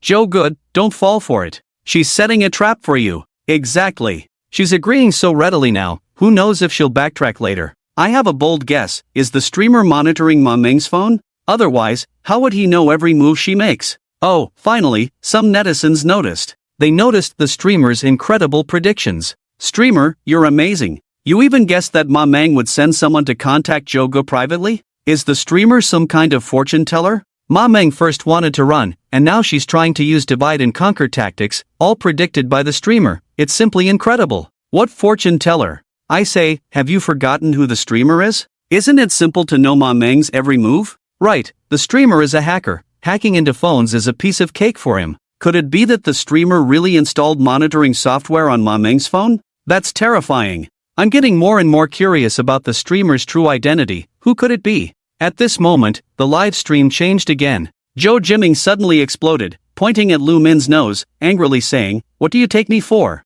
Do you think I'm like Ma Meng, just someone who sees money and loses their morals? You want me to betray my brothers? No way." After saying that, Joe Jimming turned and left, walking out of the office without looking back, leaving Lu Min standing there, dumbfounded. Well done. Joe Gu, good job. Ha ha ha. Everyone, look at that agent's expression. It's killing me. She thinks everyone is like her. That money can buy them. Netizens were all praising Joe Jimming. Joe Jimming returned to the corridor and loudly said to his brothers, "Brothers, just now, Ma Meng's agent tried to buy me off with money, asking me to give up my rights and abandon you, but I refused. I, Joe Jimming, will never betray you for money. We are in this together. Our goal is simple, to seek justice and get back the money we deserve. We must stand together and move forward together." Good. Well said. Joe Gu, we will advance and retreat together. Thunderous applause and cheers erupted from the crowd, and Joe Jimming's words won everyone's trust. Return the money! Return the money! Ma Meng, return the money!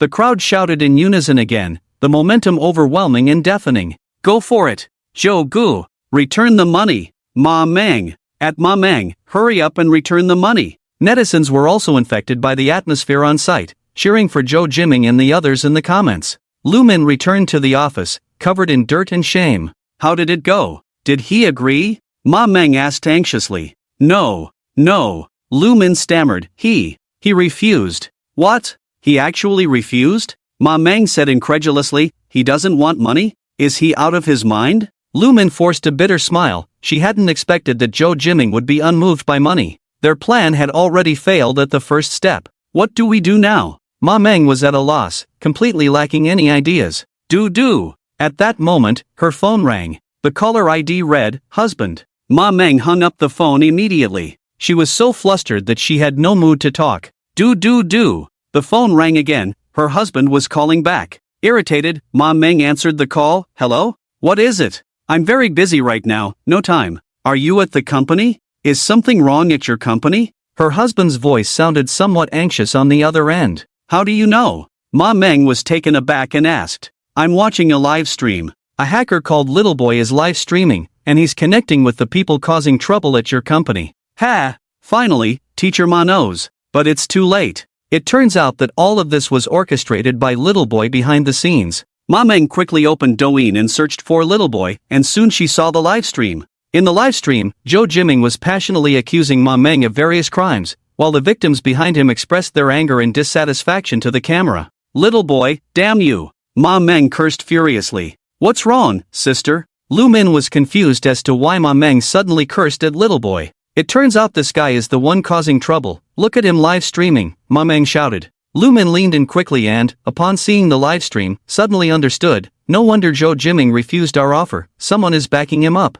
She wondered how an ordinary loser could resist the temptation of money. How did Joe Jimming manage to contact so many people? The female assistant raised a question. Ma Meng frowned. Did someone leak our company's client information? Was there a mole in the company? Sister Ma, I think it might not necessarily be someone inside the company leaking information, Lu Min calmly analyzed. Don't forget, Little Boy is a hacker. He could have hacked into our company's computers and stolen our client information. A single sentence woke them from their stupor. Bastard, that Little Boy must be behind this. We need to report it immediately. Ma Meng shouted. Report it? That's useless, Sister Ma. Lu Min shook her head. Little Boy is not just any hacker. Look at how many streamers he has offended, yet he's still doing fine. A hacker hides in the dark. Would he be afraid of you reporting him? Reporting wouldn't work. What do we do then? Are we just going to let him manipulate us? Ma Meng said in exasperation. Sister Ma, why don't we contact little boy directly and talk to him?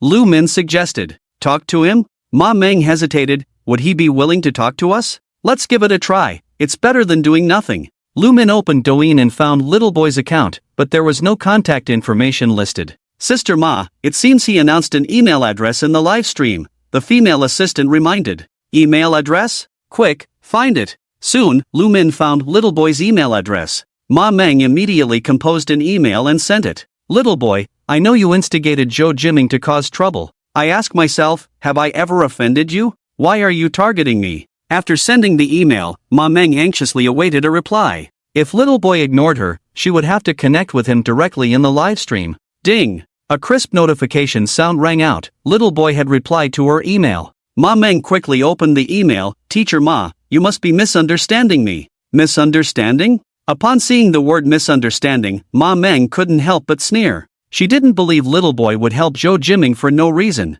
I know you're still holding a grudge from the last livestream when I said some unpleasant things about you, Ma Meng replied. If that's the case, I apologize. I hope you can let it go and spare me. Teacher Ma, you really misunderstood me. I have no personal issues with you, I'm just helping Zhou Jiming seek justice, little boy replied. I can't help it, I'm just that kind-hearted. When I see someone being bullied, I can't help but want to lend a hand. Enough with the act. Just tell me what you want. Ma Meng was tired of the back and forth and laid her cards on the table. Pay me back. Just two simple words made Ma Meng grit her teeth in anger. 100,000. I'll give you 100,000. Can we settle this? No reply from the other side. It was too little. 200,000. Still no reply. 300,000. No response again. Ma Meng was furious. This was too greedy. Return my hard-earned money. Ma Meng, you scammer. Hurry up and pay back. Outside the office, the crowd's shouts continued. 500,000, that's my bottom line.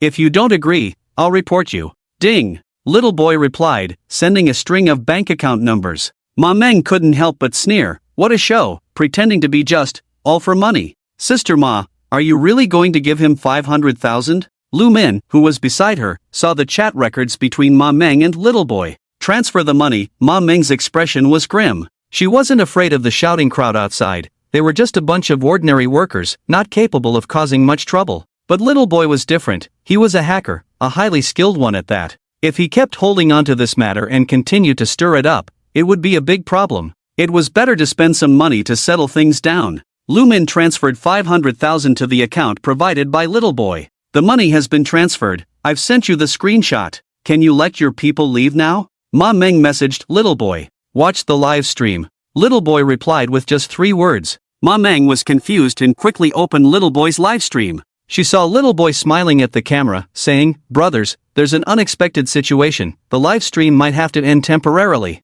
As soon as he said this, the viewers in the live stream exploded with comments. What's going on? Why is it suddenly ending? Big shot, don't go. We haven't had enough yet. What happened? However, before the viewers could react, little boy laughed.